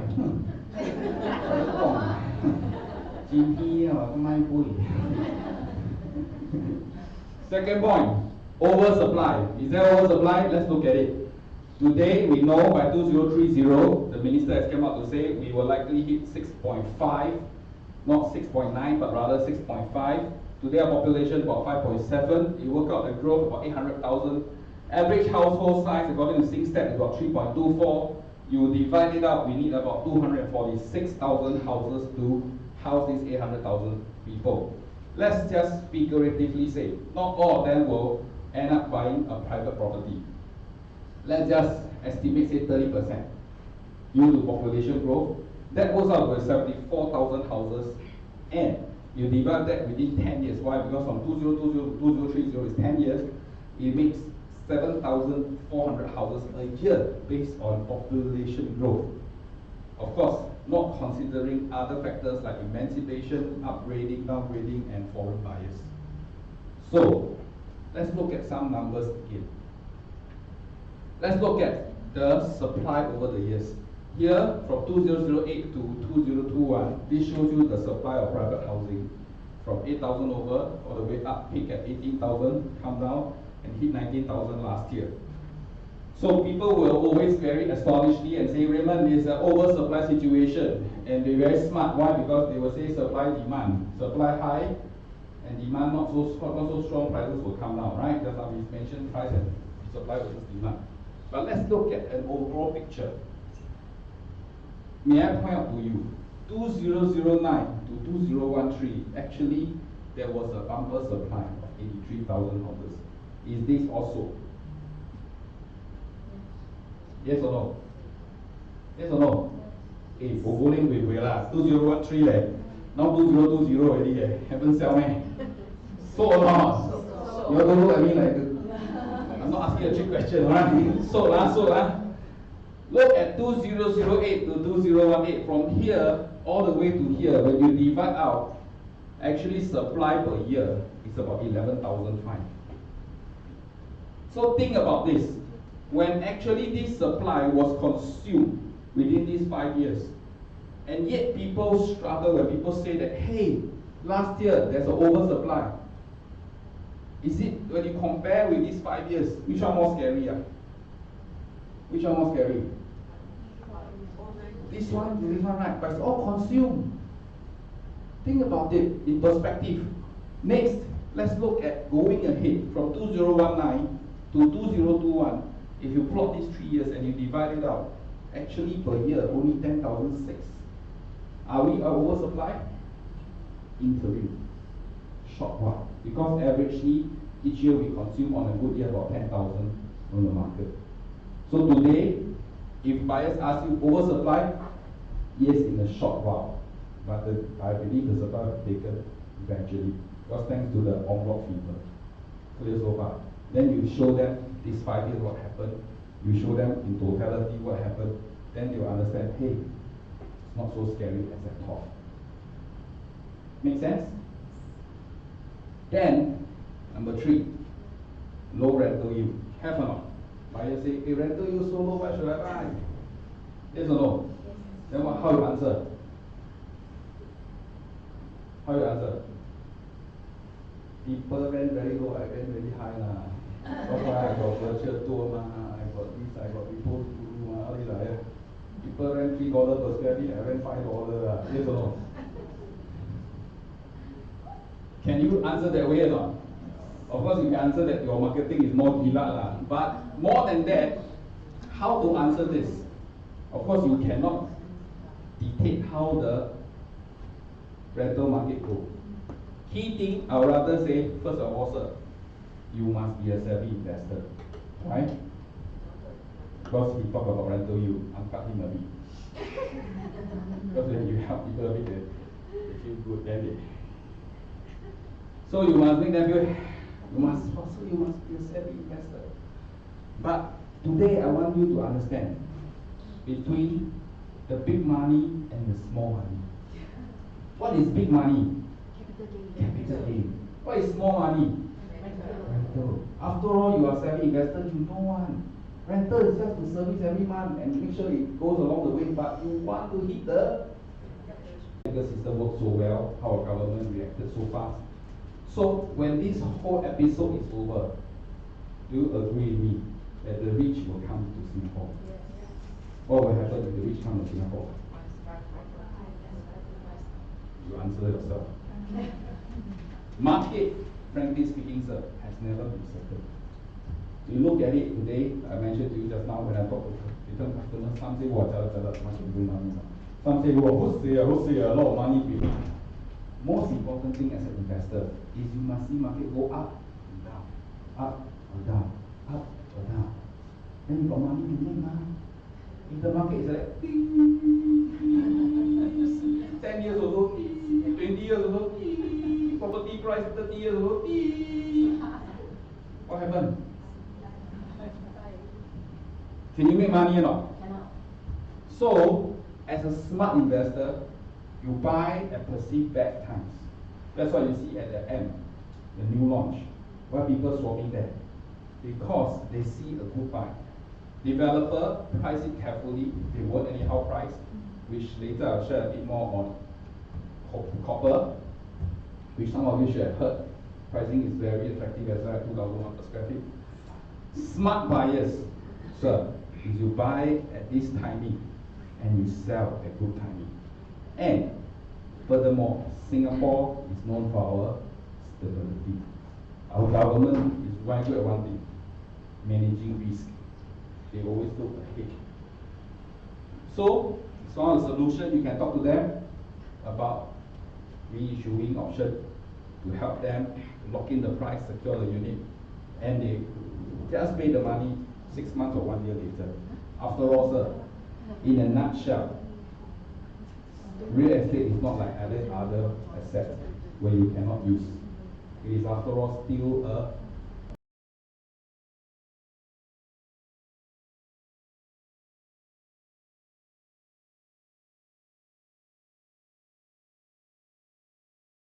losing my mind.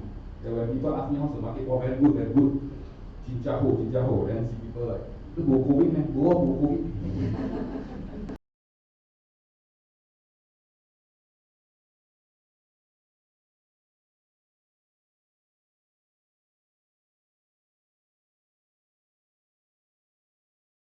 But pricing will not be expected to have a negative impact. Why? Because sellers, to talk to resale owners, they say cannot sell now, we rent now. Let's wait for this COVID to be over, market pick up, then we sell. Underlyingly, you can see that the demand, the buyers are still there. Like what I mentioned earlier, when this episode is over, more buyers will come to Singapore. So actually, do you want to wait for the surge to come and you buy, Mr. Buyer? Or rather, you should buy now. Your call. Let's look at this. Sorry. Yes. Reverse one. Yeah.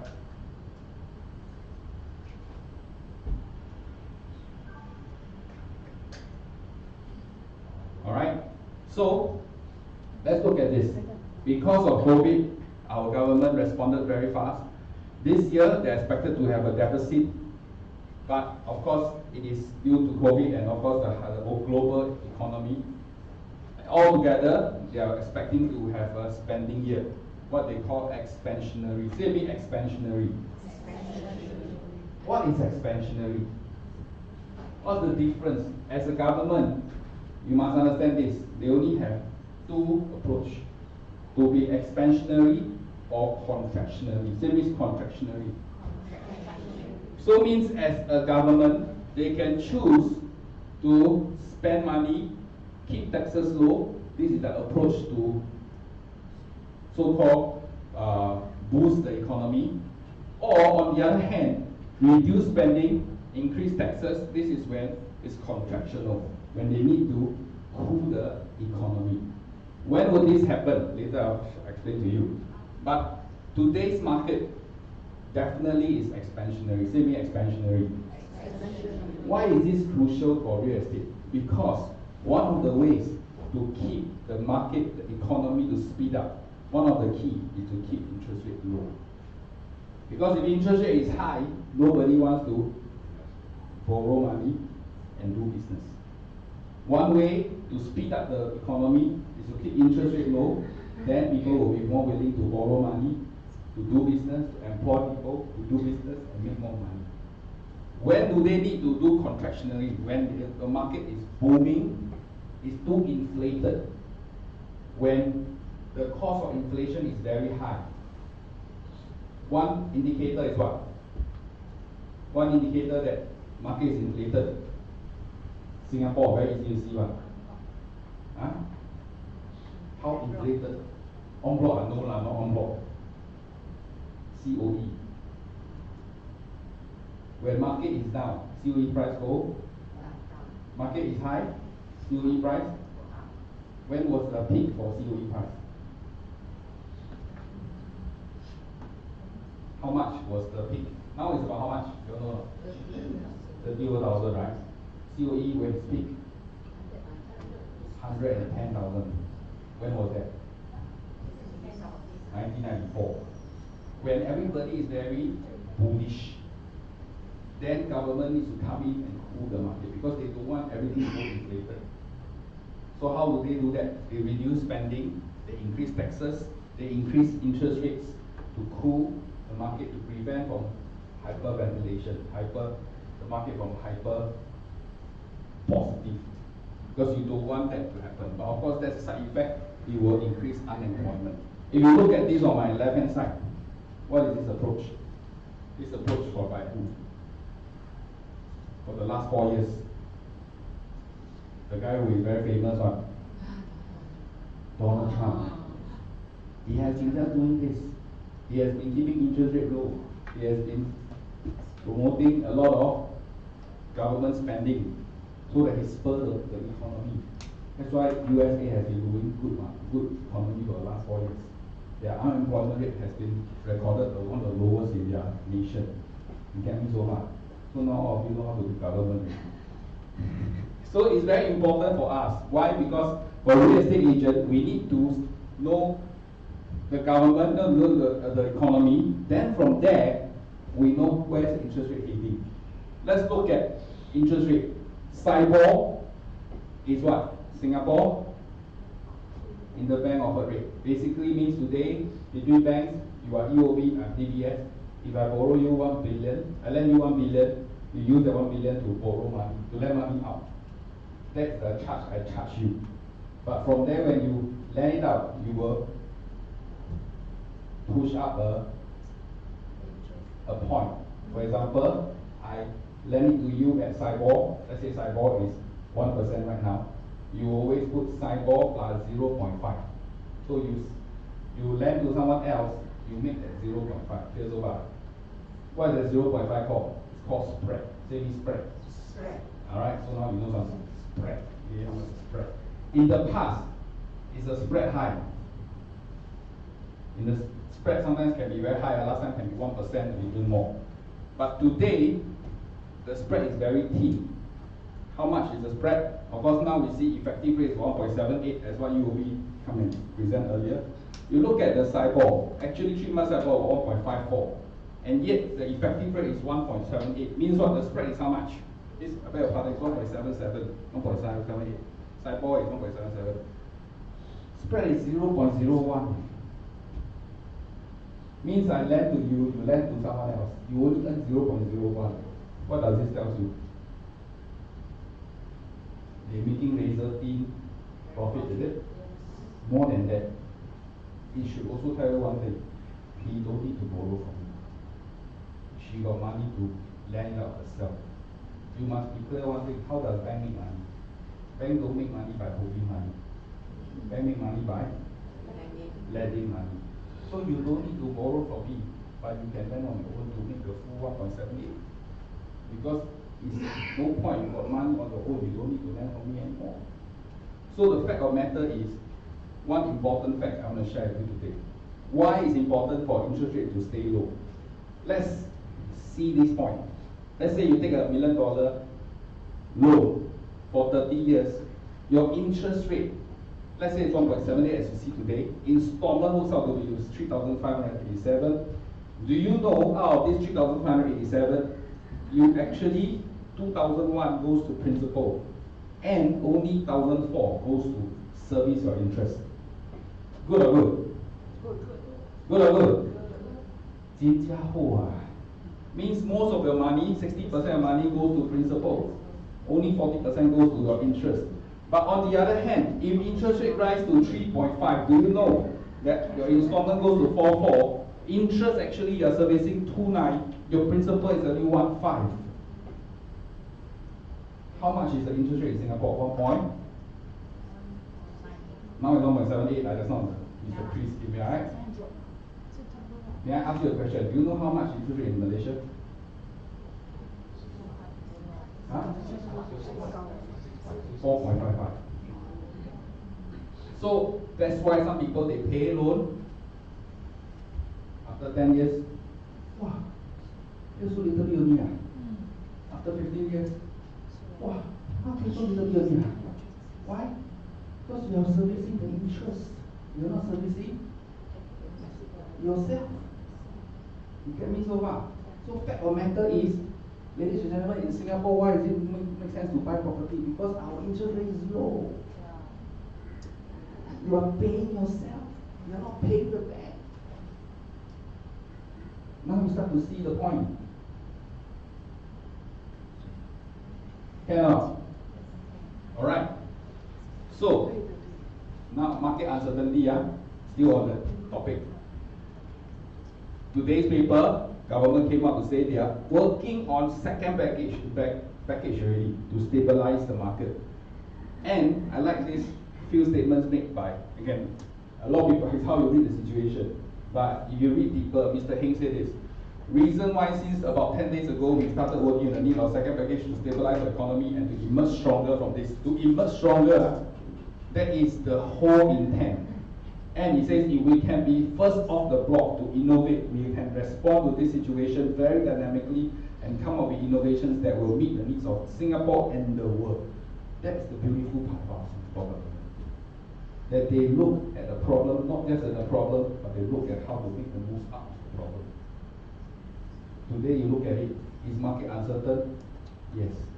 But ladies and gentlemen, the beautiful thing is we are living in a country where our Singapore government is always forward-looking. It's uncertain? Yes, I agree with you, sir. But it will make Singapore even more attractive for foreigners to park their money. And without ending, not just whatever they say, wow, developers must be going to do Singapore sale, right? The great Singapore sale will come, right? Let's look at numbers. This is something that I gathered about 3 weeks back. Look at the 7 major launches. Why I call 7 major launches? Because all of them has more than 1,000 units.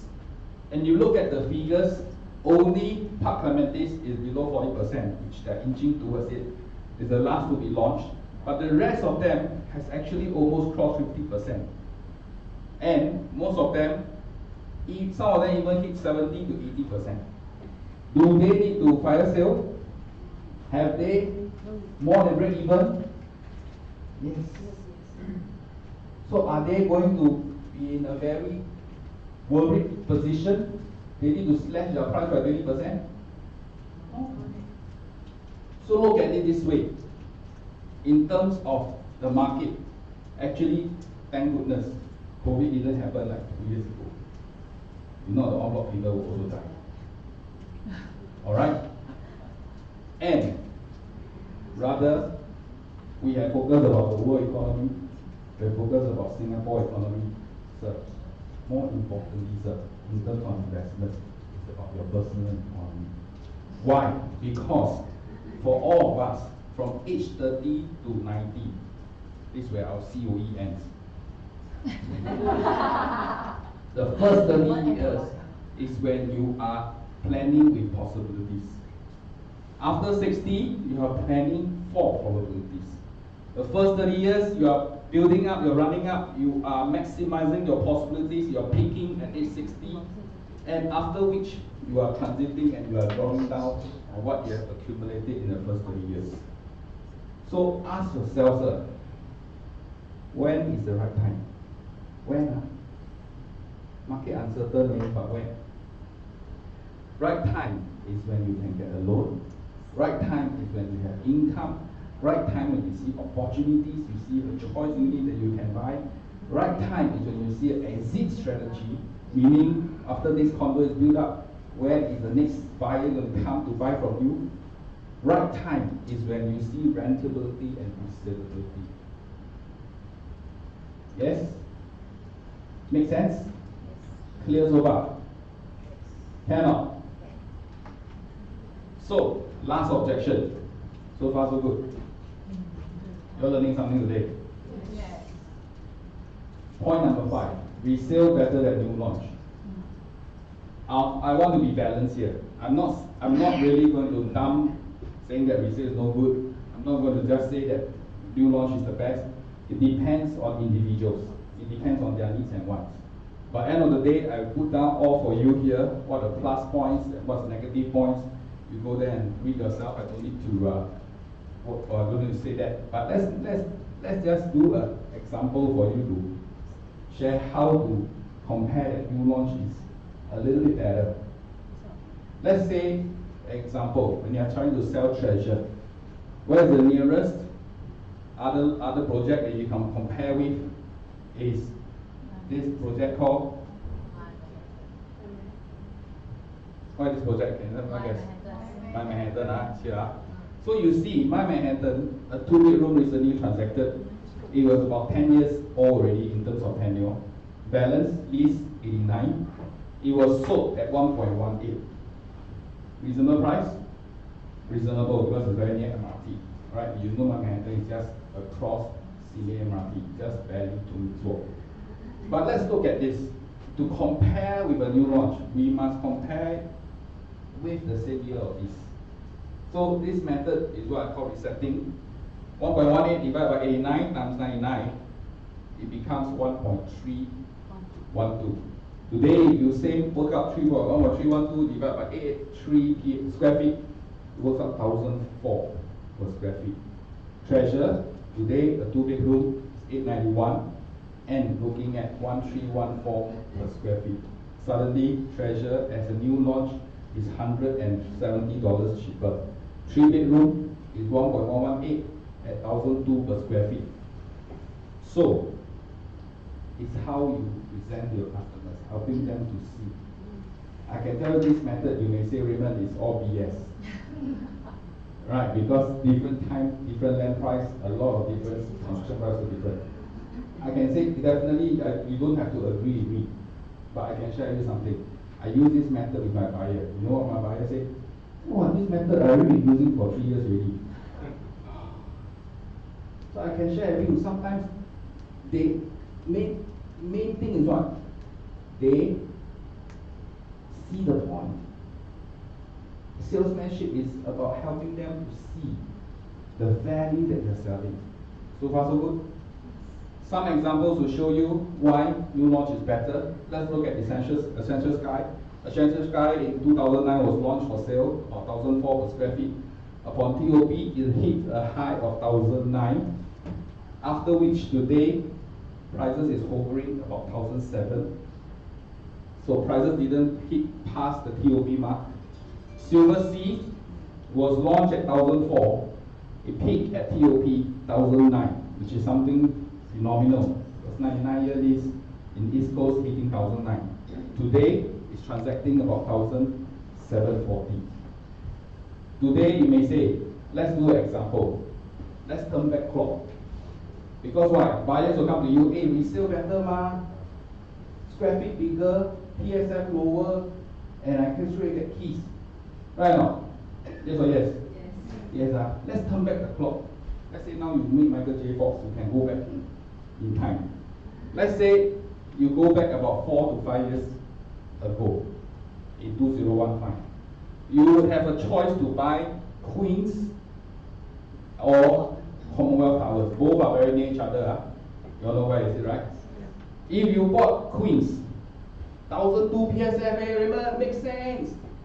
1,002 nia. Make sense or not? Very good location, 1,002 nia. Fast forward, 5 years later, still 1,002. Let's look at Commonwealth Tower. You buy 1,007. Wow, crazy leh. Just across the road, $500 PSF higher. Make sense or not? Higher by 500 PSF. But 5 years later, 2,031 PSF. So now who is the one crazy? You do your own judgment. Principal Garden versus Tanglin View. Tanglin View and Principal Garden also very near each other, right? Same thing, you reverse back time, travel back time 4 years ago. You buy Tanglin View, 1,003 PSF. Wow, 1,003 leh. Good or good? Good. Good, right? That area can buy 1,003. How many will buy? Now you don't dare to give up hands. Today, or rather last year there was transaction, still 1,385. Today, if you have turn back time for Principal Garden, 1,007 you entered, 5 years later or 4 years later, it hit 1,865. Because people would rather buy brand new. Because you may think that buying this is cheap, but don't forget there are neighbors who bought from them, bought years ago even cheaper. So people who buy here still can buy from neighbors that bought at 800 per square feet.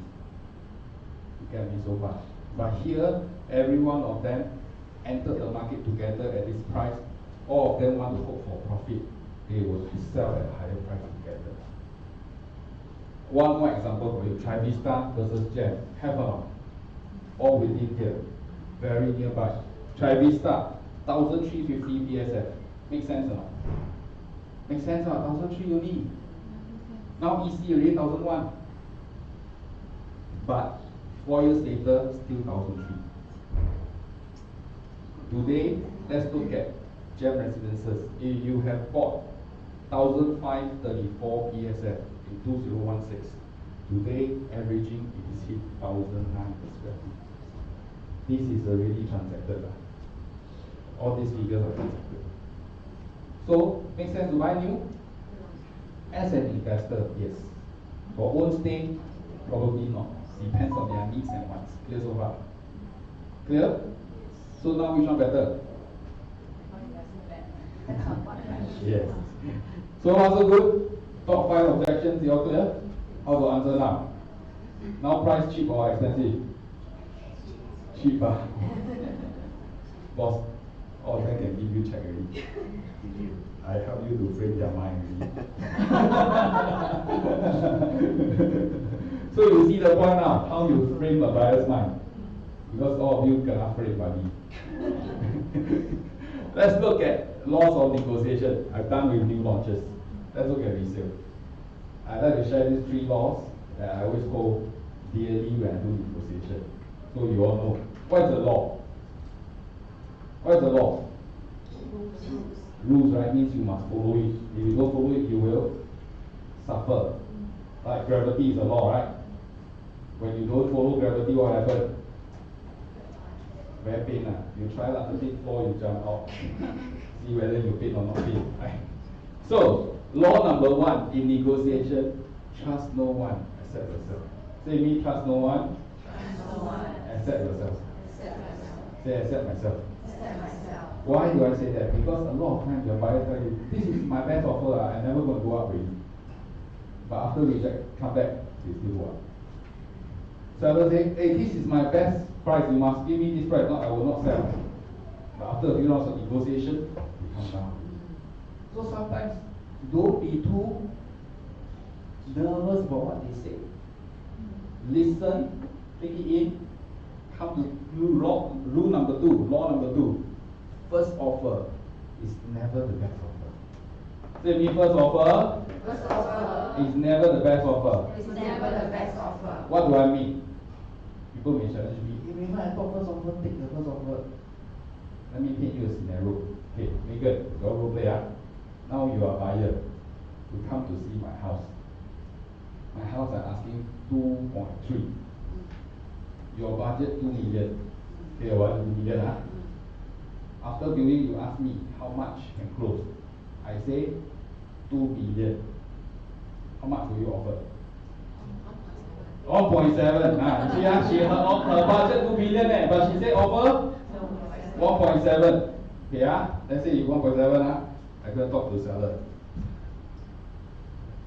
1.7 accepted. What happened to you? Happy. Happy, man? No, regret.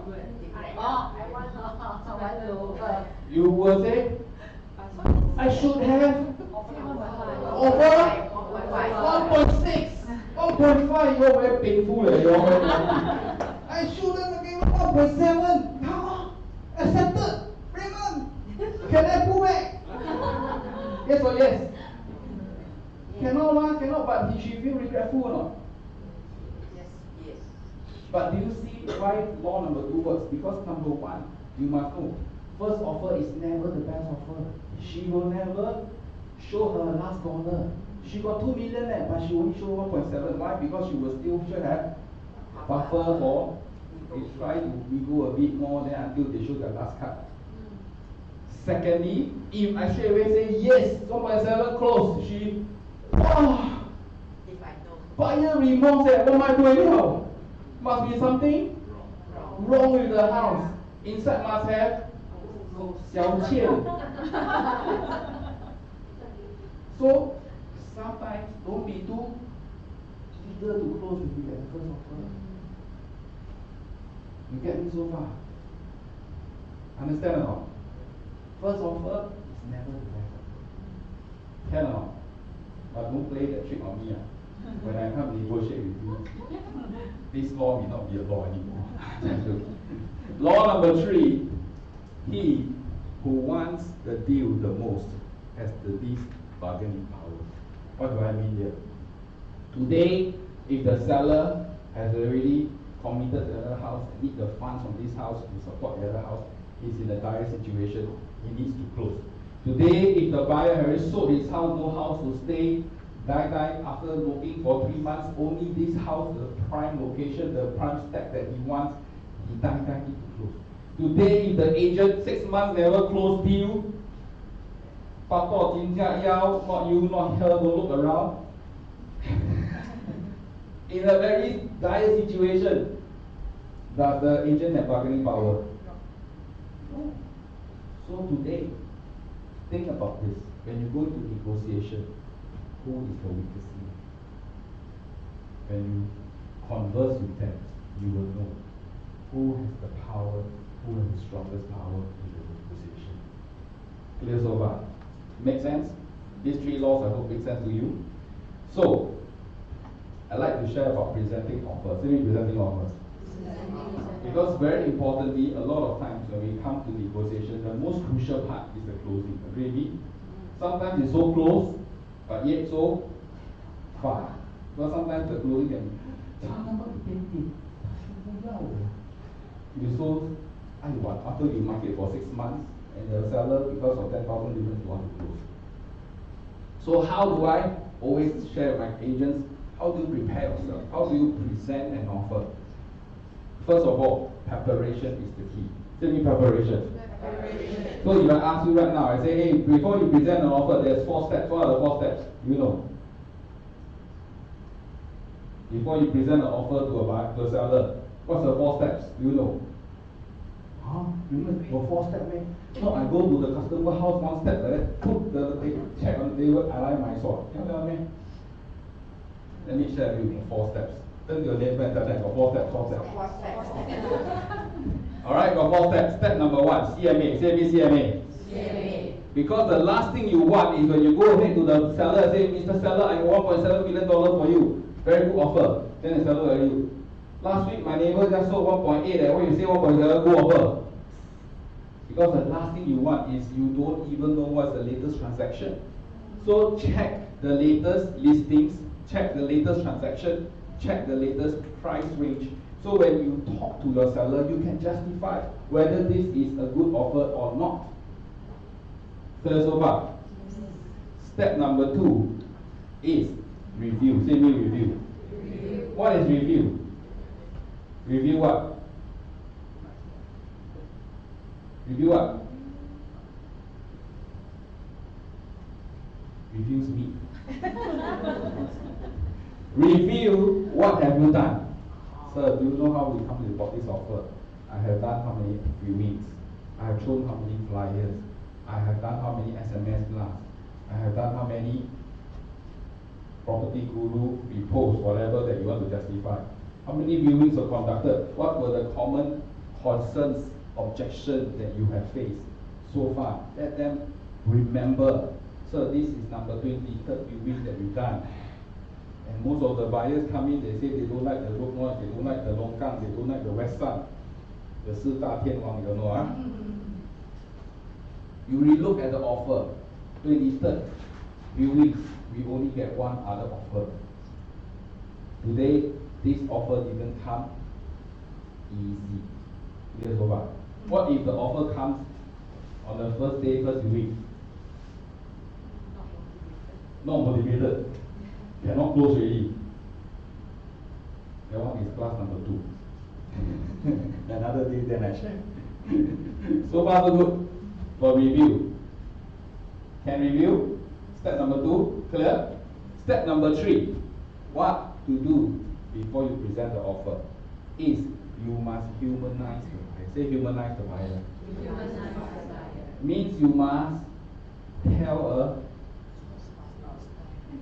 很感动的故事 so that the seller may empathize with the buyer that this offer didn't come easy, that truly this buyer put a lot of thoughts and today you as an agent has secured the best possible offer possible. So you talk about the buyer's needs and wants, fears. Talk about the buyer's tight budgeting. Today this offer didn't come easy. They already have put in their renovation budget, sir. Today I talked to them so many rounds. Even before last night at 11 p.m. at their house, the father even said, 我的棺材等要给你。I'll give you how story you want to take. Alright? But one way is to give an odd number budget, odd number offer, meaning not 1.2000, but probably 1.2888888. Why? Because you show your seller, I have squeezed them the best I know how. Then you tell the story how the offer come. At first they want to put in 1.15, but I tell them the last one transacted already this, valuation already this. So I managed to push them to 1.2. But at the same time, they want me to commit 1.2, you will surely take. I say I cannot. Then finally, after 3 hours of talking, then to 12.2, because you want everybody to. So sir, now it's your turn to tell me whether you want to what. Clear so far. Step. Tell how the offer is derived. So far so good. After step number 3, then the last one. Step number 4. If you can, if you know, remind them of how much they are making. Because sometimes they don't remember. Sometimes they just want a figure in their mind. I want to make 1.6. I want to sell 1.6. Why? Because I bought that price mark, so I want to make a round figure up to that figure. So I want to make this number. But they don't see that actually what they have, what you have on the table is more than substantial to justify it's a good value. Focus on the gains, not the gap. Help them to understand the financial situation, help them to understand that whatever they want to sell now and buy eventually will even make them more money. Help them to see that, and of course, prepare for contingency, meaning what? Prepare that they will say no. How to prepare?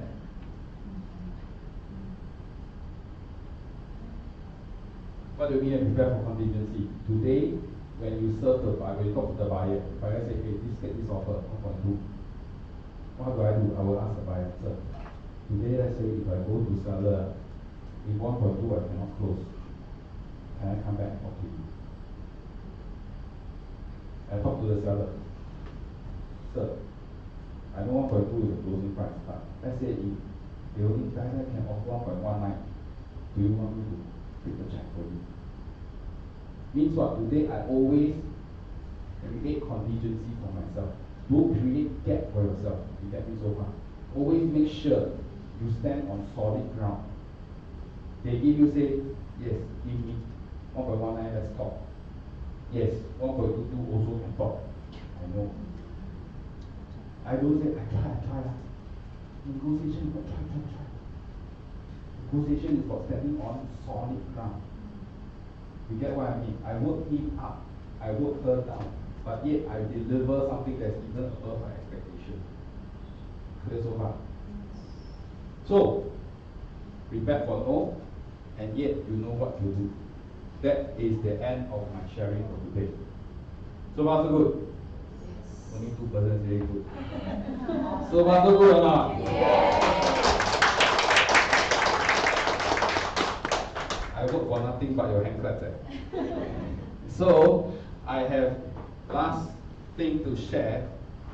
That's to share about copper. Alright? So what have I covered so far before I go into copper? I've covered about return back to me so fast. Why buyers buy? Correct? Why buyers buy? Because you must magnify their problems, then they want to find a solution, the 5 steps, how to qualify, fact find, objection handling, unit selection, trial close, all this. Remember or not? It goes so fast to back to me. Must use one, can or not? After why buyers buy, pain and pleasure, remember? Then we go into what? Top 5 objection. How do you handle top 5 objection? Price too high, all these reasons, price versus value, and things like that. Then last part I cover about what? For resale, the laws of negotiation, the 3 laws. At the same time I cover about presenting offer. There's 4 steps. Okay or not? Not overwhelmed, right? Still here, right? Spirit, soul, and body, right? So, before I end, I'd like to share about copper. which is really exciting. I want to share with you some key selling points about copper. Yesterday I just attended the architect briefing. For those of you who are here, definitely you are not there right now. They're having the first round of company briefing. This probably, I would say, will be the CCR launch of the year. Alright, this is where it is located at Newton Circus. You know Newton Circus, right? One of the exits is Kampong Java Road. So it's just there at Newton Circus. When you come out from the project itself, you cross the road, this is where Newton Hawker Center is. Alright, so it's very convenient location because when you go in the Newton Circus again, you turn to Scotch Road, you hit Orchard Road within 5 minutes. Clear so far. So what are the key selling points? Key selling points is D9 project in Singapore, as you know. We always say D9, 10, 11. So D9 is one of the most prime. It is just next to 2 MRT stations, 2 lines. One is in the Newton, and also next to downtown line as well. 1 stop to Orchard, 5 stops to Raffles Place, 6 stops to downtown MBS area. Copper, as the name implies, is actually an Icelandic name for the element copper. And if you look at copper itself, the brand, so-called the company that came up with this brand conception of this brand, says that gold is overused, silver feels too cold. Copper, actually you find copper around us all the time. Copper is timeless, is pure, is elemental, is essential. The first form of metal that's used for money is actually copper. And of course there's a lot more about copper, you can go and find out when you attend the talk. The whole site itself has very well designed, the architect, only 2 blocks for 378 units. 30% coverage used for the 2 towers, 70% used for facilities and landscape. So as you look at this, it gives you really a homestay feel. Altogether, there's a very big clubhouse over here at the front, facing Bukit Timah Road. The clubhouse is very big, 38 meters long, 8 meters high, and 2 stories. And the clubhouse, later I'll show you the facade of it, has the enclosed and also an open area. Altogether, it can house 100 people. That's how big the clubhouse is. There's 2 concierge service. Today, this location, if you know this location well, is very near to Cui Hua Ling. Cui Hua Ling is a very famous Teochew gentleman's club. So all the rich and famous of the Teochews used to so-called network. So they want to have the same feel, that's why they have concierge service that's located not just 1 but 2, not just a drop-off but also the clubhouse. J. Seng, as you know, CL has been very successful in their launches. Park Colonial, 90% sold. Grandeur Park, 98% sold. They are known for a very good layout. Later I'll share with you a few layouts. You get very good brand like Smack, which is an Italian brand for their kitchen appliances, Toto for their sanitary wares, right? For 4 and 5 bedder and penthouses, you get even 600 by 600 millimeters of marble slabs. So you look at the facade and look at the clubhouse. Mind you, this metal and glass sculpture, something like the raindrops that you see in Changi Airport, right? But they don't have the kinetic rain. It's hanging there, but it's not like going up and down all the time. They go up and down then. But developer tell us they are not having 1, they are not having 2, they are having 3. 3 of such sculpture. 2 at the clubhouse, 1 at the drop-off point. So it really makes the place feel more grand. Alright, we have 2 blocks. As you can see, the clubhouse itself, 2 kinetic, the glass work on top there. Whole groundworks, like what I mentioned earlier, 30%. Only 2 blocks, 6 and 8. There's 9 stacks here. There's 8 stacks here. So altogether, 1, 2, 3, 4, 5 bedder. Alright? Tennis court, everything also have. and the main exit entrance by Kampong Java side. Okay, so you can see there's 3 show flat. You can go and visit the show flat. Tomorrow 5 p.m. is the second briefing. You can park on site. There is a briefing that's going to be carried out by our Orange Tea ICs. So 1 bedroom, there's 1, 2, 3, 4, 5 bedroom types, but they only built 3 types for you to view a few of the space.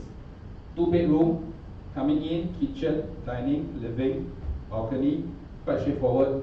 2 good sized bedrooms and 2 toilets. This is the deluxe, which you can see they come with optional with wardrobe or no wardrobe. Meaning why? Because they see that a lot of owners like to keep this as a study rather than a bedroom. Alright? So you can opt for it to or not to have it. 3 bedroom at 98 square meters. As you can see overall, enclosed kitchen, household shelter. Alright? And on top of that, for master, we have a walk-in wardrobe.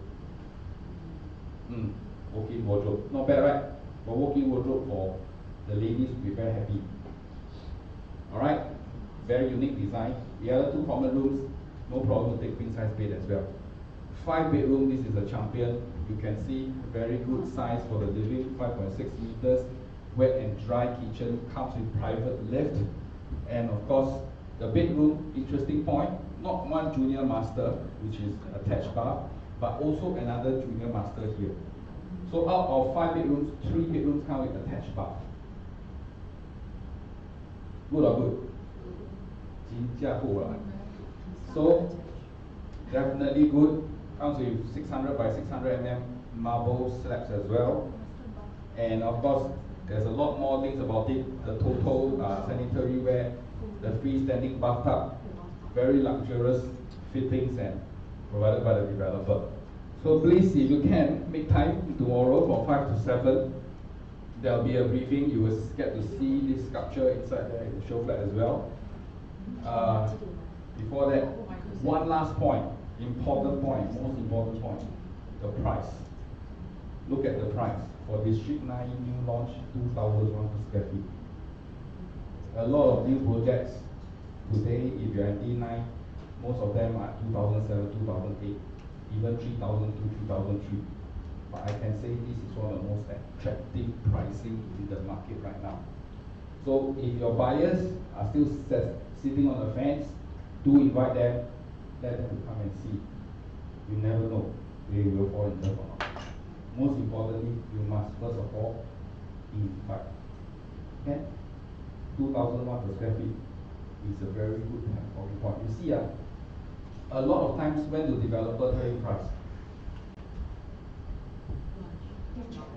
only during launch, right? On the day when you come for balloting, then they say, okay, today this is the price. Then sometimes you. If the developer a little bit better, they will tell you what? Probably 3 days into the preview or 1 week into the preview, they watch the crowd and they say, okay, this is the kind price. So that you can prepare your buyers before they come for balloting. But today, this developer, even before preview, they already tell you the price. This tell you what? They are here to sell, they are not here to hold. They are not here to hold for 3 years, 5 years. Yesterday I tell the developer asked me, hey, can sell or not? I said, you say in the chat group, I said, what do you mean? You take a photo of the IC booth, and you say, guys, this is your workstation for the next 2 weeks. They expect us to sell in 2 weeks. And the developer laugh. Because it is not few years, next few weeks. So this tells you what? Definitely they are motivated sellers. And looking at you go and see the show flat, you get what I mean. Definitely, in terms of location, in terms of pricing, they are good values. And today, after I prepared you, now price too high now. Price too cheap. Yes. No playing not playing a fool. This is the definite confirm price. Alright, confirm price. You can see the price range and the PSF all stated here. Clearly in front of you. Very, very price to sell. So tomorrow if you can, make time to be there. Our AAG ICs are Dorothy, not Dorothy, Doris and Wendy. Doris and Wendy, both of them are the ICs, PICs and the PICs. Please support them tomorrow to go. 5 o'clock, you can park at the showfair itself. Alright, so in conclusion, today I covered what is sales, why buyers buy, top 5 objections, how to present offer. Ladies and gentlemen, thank you for your time. Thank you for making time to be here. I hope that you have learned something and wish you all a good year. Okay? Any questions for me before we end? YouTube got question? Asking. Asking. Give them a bit time. Give them a big time. You all don't have question, right? Or don't dare to ask question. Yes. Oh, 28th of March. 28th of March, you can bring your buyers. 28th of March is start of the preview. Likely will preview for 2 weeks. But yesterday, developer did say because of the COVID situation, he asked us to be very understanding in the event if the COVID worsen or whatever, they may go back to the launch or whatever. We may not know. Really may not know. Because every day we are living day by day. Because the situation is very dynamic. Alright, but as of now, the plan is 28th of March. Do make time to be there.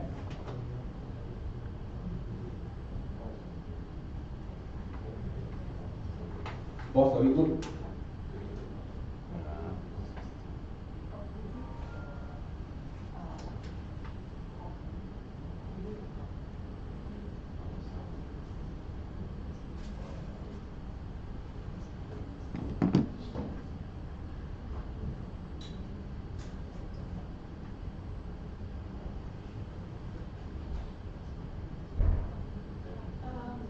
Yes. Will you get our notes? Will you get your notes?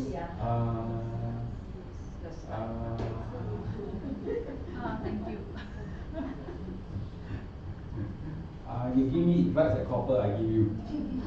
I will give the notes to Doris. No, that's okay. I'll give it to Hui. You all text me thing and get her to send me. Can? Yeah. It costs me nothing to share, but it costs me a lot to fill all this knowledge. So hopefully you guys need it to good use. Can? Thank you. Alright? Nothing else?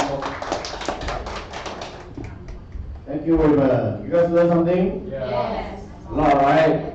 So it's all preparing you to take advantage of the current challenges, and it's all about your mindset. A lot of times, we know we are in a turbulence times.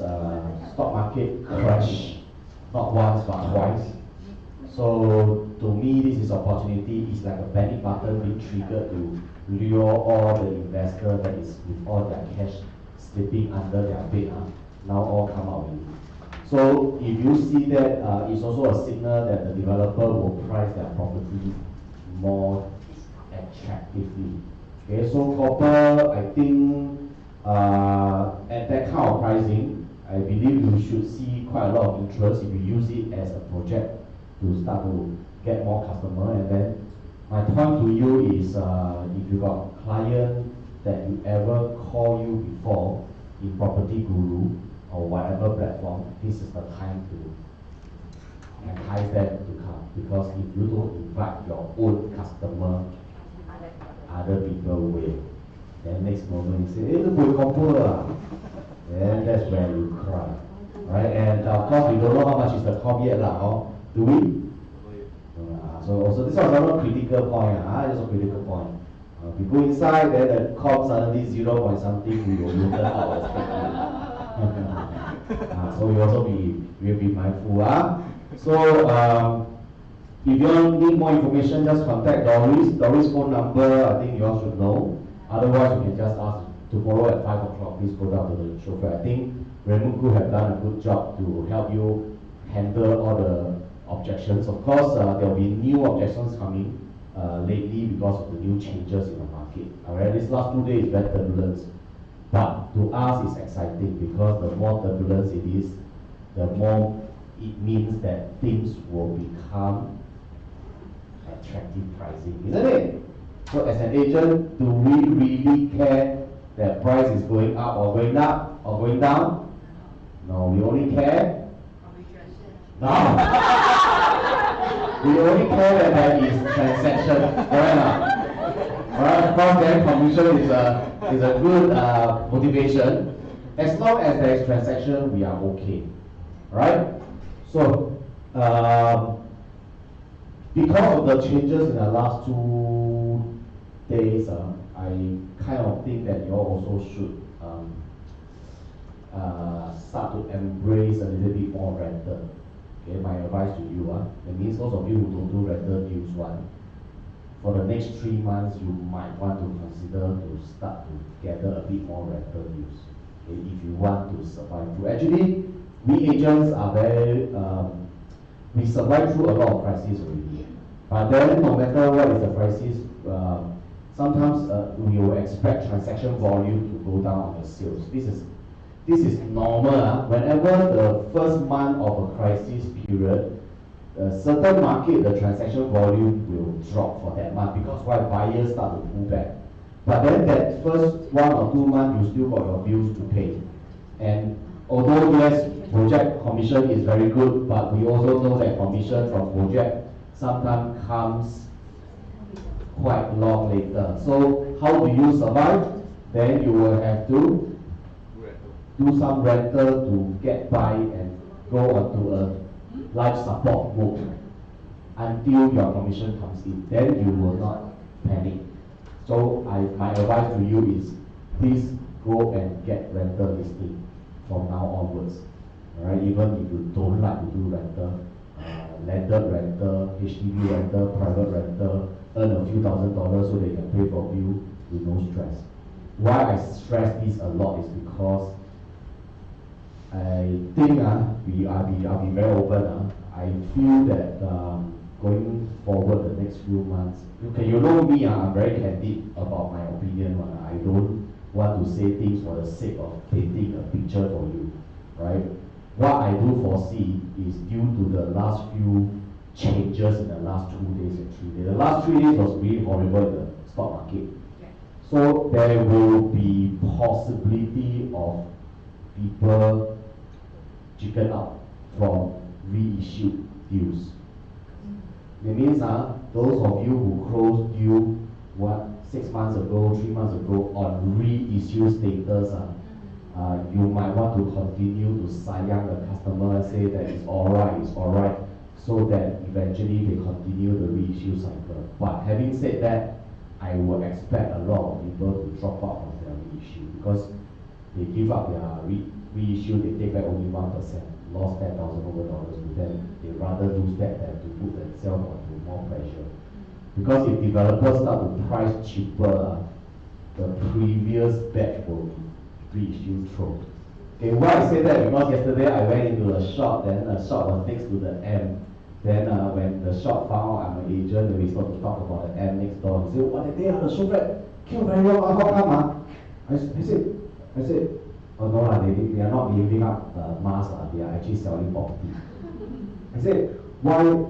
He said, "Why?" I said, "Because the developer price very cheap." Then I told him the price, I showed him the crystal ball feature, and he was shocked. And then in his mind, then I said, "Okay, then why you didn't buy?" He said, "I want to buy." I said, "Why?" I'm thinking. Because why? He said that he actually committed something else already. So then he made one remark. He said, I should have listened to the agent and do reissue. If I had do reissue on that project, this time around I will drop that reissue and buy this project instead. Because that one is outskirt, almost 2000 PSF. This one central, 2001 PSF. It's a no-brainer. See your mind? So there will be such instances, and also there will be people who, okay, the M even though very successful, but I can tell you that I expect also some people will not exercise because the current fear is really fearful. I talk to all my friends, even the deal that I closed, I can sense that my customer a bit shaky because of what they observe on the stock market. It's normal. So as an agent, what do? We are going to apply what Raymond Khoo just now share, right? Reframe their mind into the big picture. that no matter what happens, MRT still have to go on. No matter what happens, Greater Southern Waterfront also have to do. No matter what happens, the tours will have to happen. Because Singapore will proceed on no matter what happens. So the reason why property price will go up will continue to be sustainable, isn't it? Okay, but of course, no matter what we say, if they know they're going to lose their job. And I also predict a lot of people will lose their job this year. Those of you who have friends in the Singapore airline one, if you got all the Kongjie as your friends, please help me recruit them in the real estate industry. Because service sector, like for example, air stewardess, when they become agent, they have a higher probability of success. Right?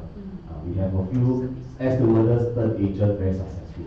Our Joyce Lau, our #1 top producer, 15 years ago was also an air stewardess.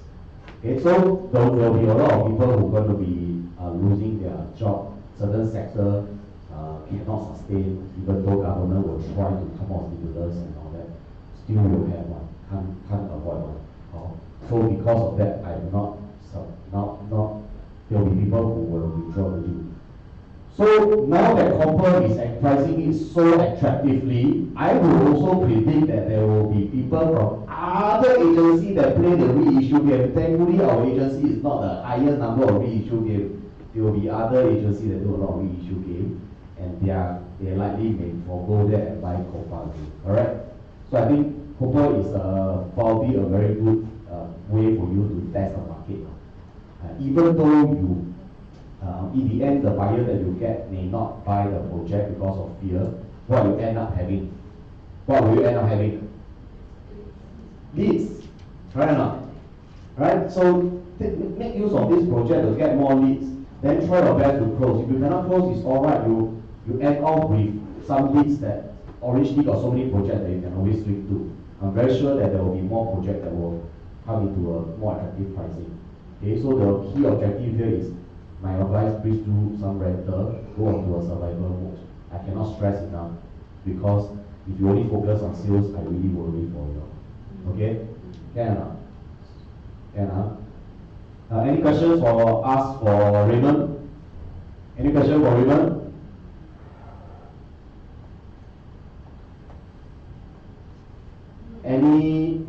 Any challenges that you all face?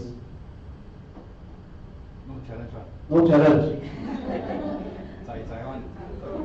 Huh? Can't close. Every month also. So after his negotiation technique can close already or not?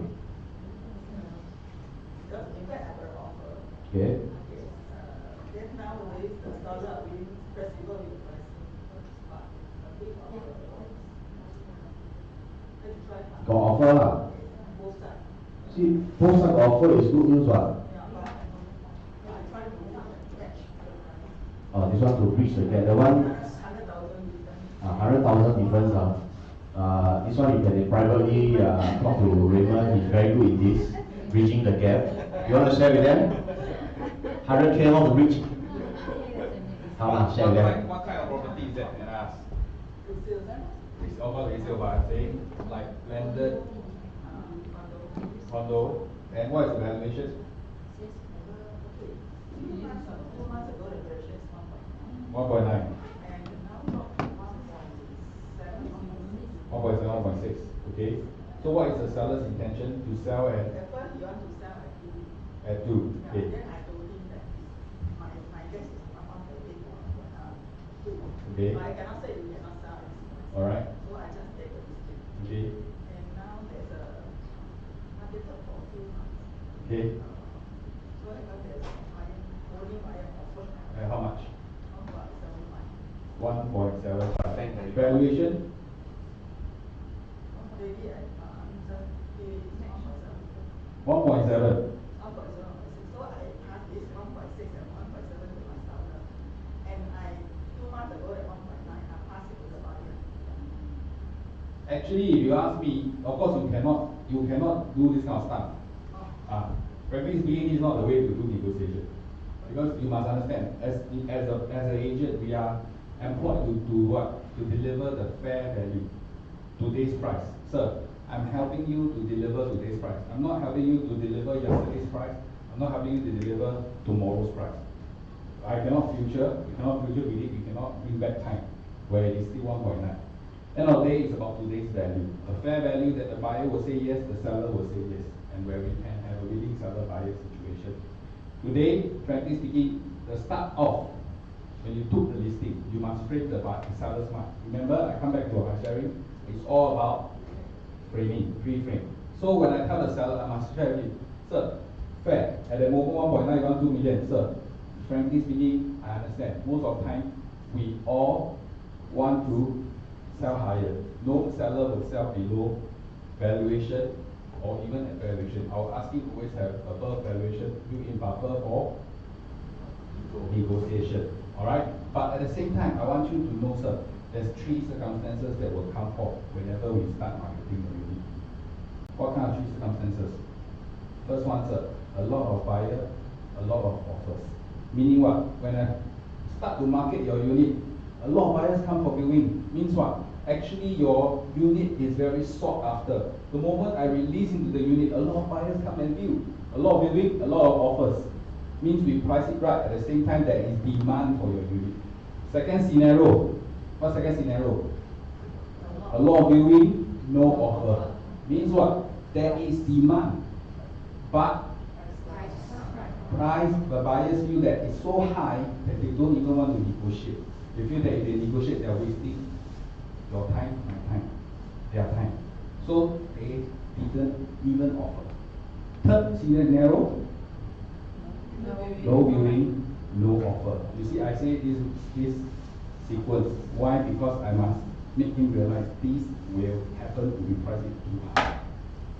Get me so far? So at the same time, when I tell him this, I'm preparing him, sir. Bear in mind, meaning what? When I start marketing, 1 month, 2 months, I got no calls, I got no viewings at all. Third scenario, which is something that we don't want. Be prepared that I will sit down with you again to review whether do you really want to market. Secondly, so far so good. Frame the seller's mind. Huh? Secondly, I ask them, sir, what is your intention? Why do you want to sell? I must dig.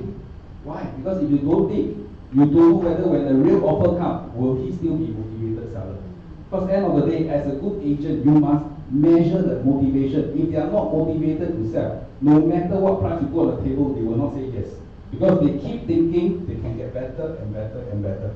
So you ask them, sir, actually market is not doing so well. Why do you want to go to the market? You cannot ask directly, yeah. You must know one thing, sellers, when they put a property on the market, there's 2 key motivators. What's the 2 key motivators? Huh? Testing market? No. What is the key 2 motivators? You all must agents, you all must know.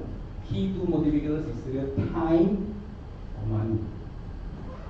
Alright? Time meaning what? For example, they want the money fast. Probably they need the money elsewhere.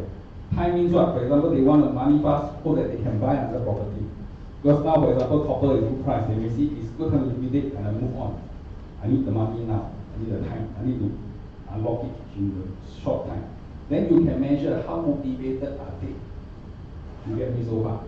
Because end of the day, even though they may lose a bit more, like in your case, almost 100K lesser. But if, actually I always say this, downtime is the best time to upgrade. So I mean, downtime is the best time to upgrade. Meaning what? I tell the seller, I say, sir, today you may sell this property for less than 100K. But don't forget, because the property that you are eyeing, you're buying, probably was in the 3 million range, but because of today's market, 10% drop, 3 million become 2.7. Net, you still pay how much? 200. Yeah. So all these you work together. All these are don't talk over the phone. Meet up face to face. A lot of agents nowadays like to do what? Messaging. Why? Because message don't have tone. You cannot feel your seller. So whenever you get offer, don't even call. Why? Because I call you up. Hey seller, I got offer for you. What's the next answer? How much? My cannot pay you, don't tell. So what do I say? What do you say? Huh? Lim Gobi. Lim Simi Gobi. What is Gobi? No, you must say, Mr. Seller, I've been marketing a property for 3 months now. The last time we met, market was very different. Now because of whatever situation in the market, I guess it's good time that we catch up. Then I can help you to understand how we should move forward better. Why? Because when we meet up, then I can do the 4 steps one. Over the phone, I cannot do the 4 steps one. How do I humanize the buyer? Over the phone, I forgot cannot one. Don't say message, words. And you must, when you interact with them, then you know. The last round I remember was once when I meet a seller. I call him. Exact words, I say, sir, the last time we met up for 6 months ago, can we meet up for discussion? Offer in my pocket. We meet up. I talk, I do my 4 steps. Singaporean, typical Singaporean. Tapo. Got expression or not? No one, the face take you up. You don't know whether he's happy or he's sad. You don't know whether he want or don't want. I was like, in my heart, I was like, I do my 4 steps already. What is next? What is next? Then, good thing at this point, the daughter came back home. He went to open the door. Because his daughter is a co-investor of the house. He looked at his daughter. Raymond is here. And he has an offer for us. And he was smiling. You know, Raymond is here. Come and talk cock with him. You know, he said he has an offer for us. Then I see he smiled. Yeah, I know. 99% goes there. So it's like that. You must do this face to face. And you must do the pre-framing correct. And you must understand their intention going ahead. Then you can better manage the situation. So do you take out the check the time?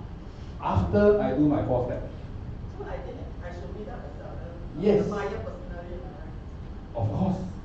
End of the day, you must understand one key principle. Today you can forget everything I share. Everything I share the last 2 hours you forget. Wow. Remember one word. Pre-frame. Pre-frame. If you haven't know how to pre-frame your buyer or seller, you have wasted your 2 hours. So think about it. Next time when you do negotiation, how to pre-frame. Next time you negotiate with Lester, how to pre-frame him. When you negotiate with Hui Ting, how you pre-frame him. If you are a master of pre-framing, you are a master of negotiation. Get my point? Yeah, because end of the day, you are handling such a big purchase. Almost 2 million. Don't want to win. You cannot feel them. Remember just I say sales is emotionally decided, rationally justified. So end of the day, they must move with their heart first. If you don't lock on with their heart, how do you lock on with their wallet? You must move their brain from what? Reptilian brain to limbic to neocortex. All these come together now. Understand now? So that your buyer, when he sees property, go, woo! You ask yourself. If you ask me, then at the same time, don't ever accept first offer. Why? Because if now your seller say yes, you go back to him, maybe he say, oh, I should have offered 1.65. Because COVID situation, now to get another 100K lesser. I tell you, end of the day, this whole thing I sharing with you guys is 10年的经验. It's not something I anyhow cook up on. It's through a lot of pain and heartache. I make all those mistakes myself. You get me so far? So you slowly piece it together. End of the day is how you interact and how you angle with the buyer and seller. And don't ever be afraid to counter. Meaning what, sir? Wow, today this price, you're looking at it. Like for example, if how you prevent the buyer to say 1.75, if the seller say yes, you must quickly grab. Sir, wow, this price, if I can close for you, oh, I tell you, you must go and thank your whatever God you pray. You must magnify the pleasure. So when he say yes, he will ooh. No, just we are not just what order taker. Offer in, close, come back, then become what? Cashier at NTUC. Ding, ding. We are negotiator. Clear so far? Everything come together. Pre-framing, pay, pleasure, laws of negotiation, incentive offer, closing. Alright? 可以吗？可以吗？太过谈了。I didn't catch that part of bank value. I didn't catch the part. What's the bank value for your unit again? Okay, just yesterday it's around 1.6, 1.7. Bank value is 1.6, 1.7. And then you got an offer of 1.7. 1 month ago and last week also changed a lot. Actually, the market has changed drastically in the last 1 week alone. So I told him Yes. One important question. Did you get the check? Okay. One tip for you all, in today's market, no matter what offer you get, ask for a check. Very important. Because once you get the check, okay, how you get the check, of course, there's many techniques. You go and ask your manager how to get the check. One of the techniques that I usually use is, I say, sir, your offer is really too low, but I'm willing to try for you. Can you give me a check? I go and meet the owner. Then sometimes the customer will say, no lah, you go and ask the owner, I don't want to waste my check. And I will say something like, you see, if I call the owner over the phone and tell him your offer over the phone, he sure stamp my phone. But if you can give me the check, I will go and meet him personally. And face to face, I can help you get the price that you want. I always ask him back, can you help me to help you? How? Just give me a check. Hey, wow, where's my check? Check how much only? 30 cents. Cannot close, I give you back 30 cents. Okay, then if you want to try it. Important thing is go and get your check. Alright? After you get your check already, when you meet the owner in today's market, I give you two magical statements. First statement, sir, in today's market, the first to exit, in a down market, the first to exit is the one that exits at the highest price. Remember this statement? In a downward trend market, the first to exit is the one that exits the highest in today's market. So statement number one. After that, you say that already. Statement number two, sir. In this year, there will be a lot of leilong due. Let me show you my app. Got a lot of fire sale coming up. What I think you should do is take the check so that tonight you will sleep better. Because no matter how turbulence in the market the next few days, you will say yes. But if you never take your money off the market, next few days, no matter what happens in the market, you pray. What you pray for, you pray the price stay the same, don't go down. But imagine, you already took the offer, you take your money off the market, you can sleep better. Every bad news in the market become good news to you. True or not? Because you are out of the market already.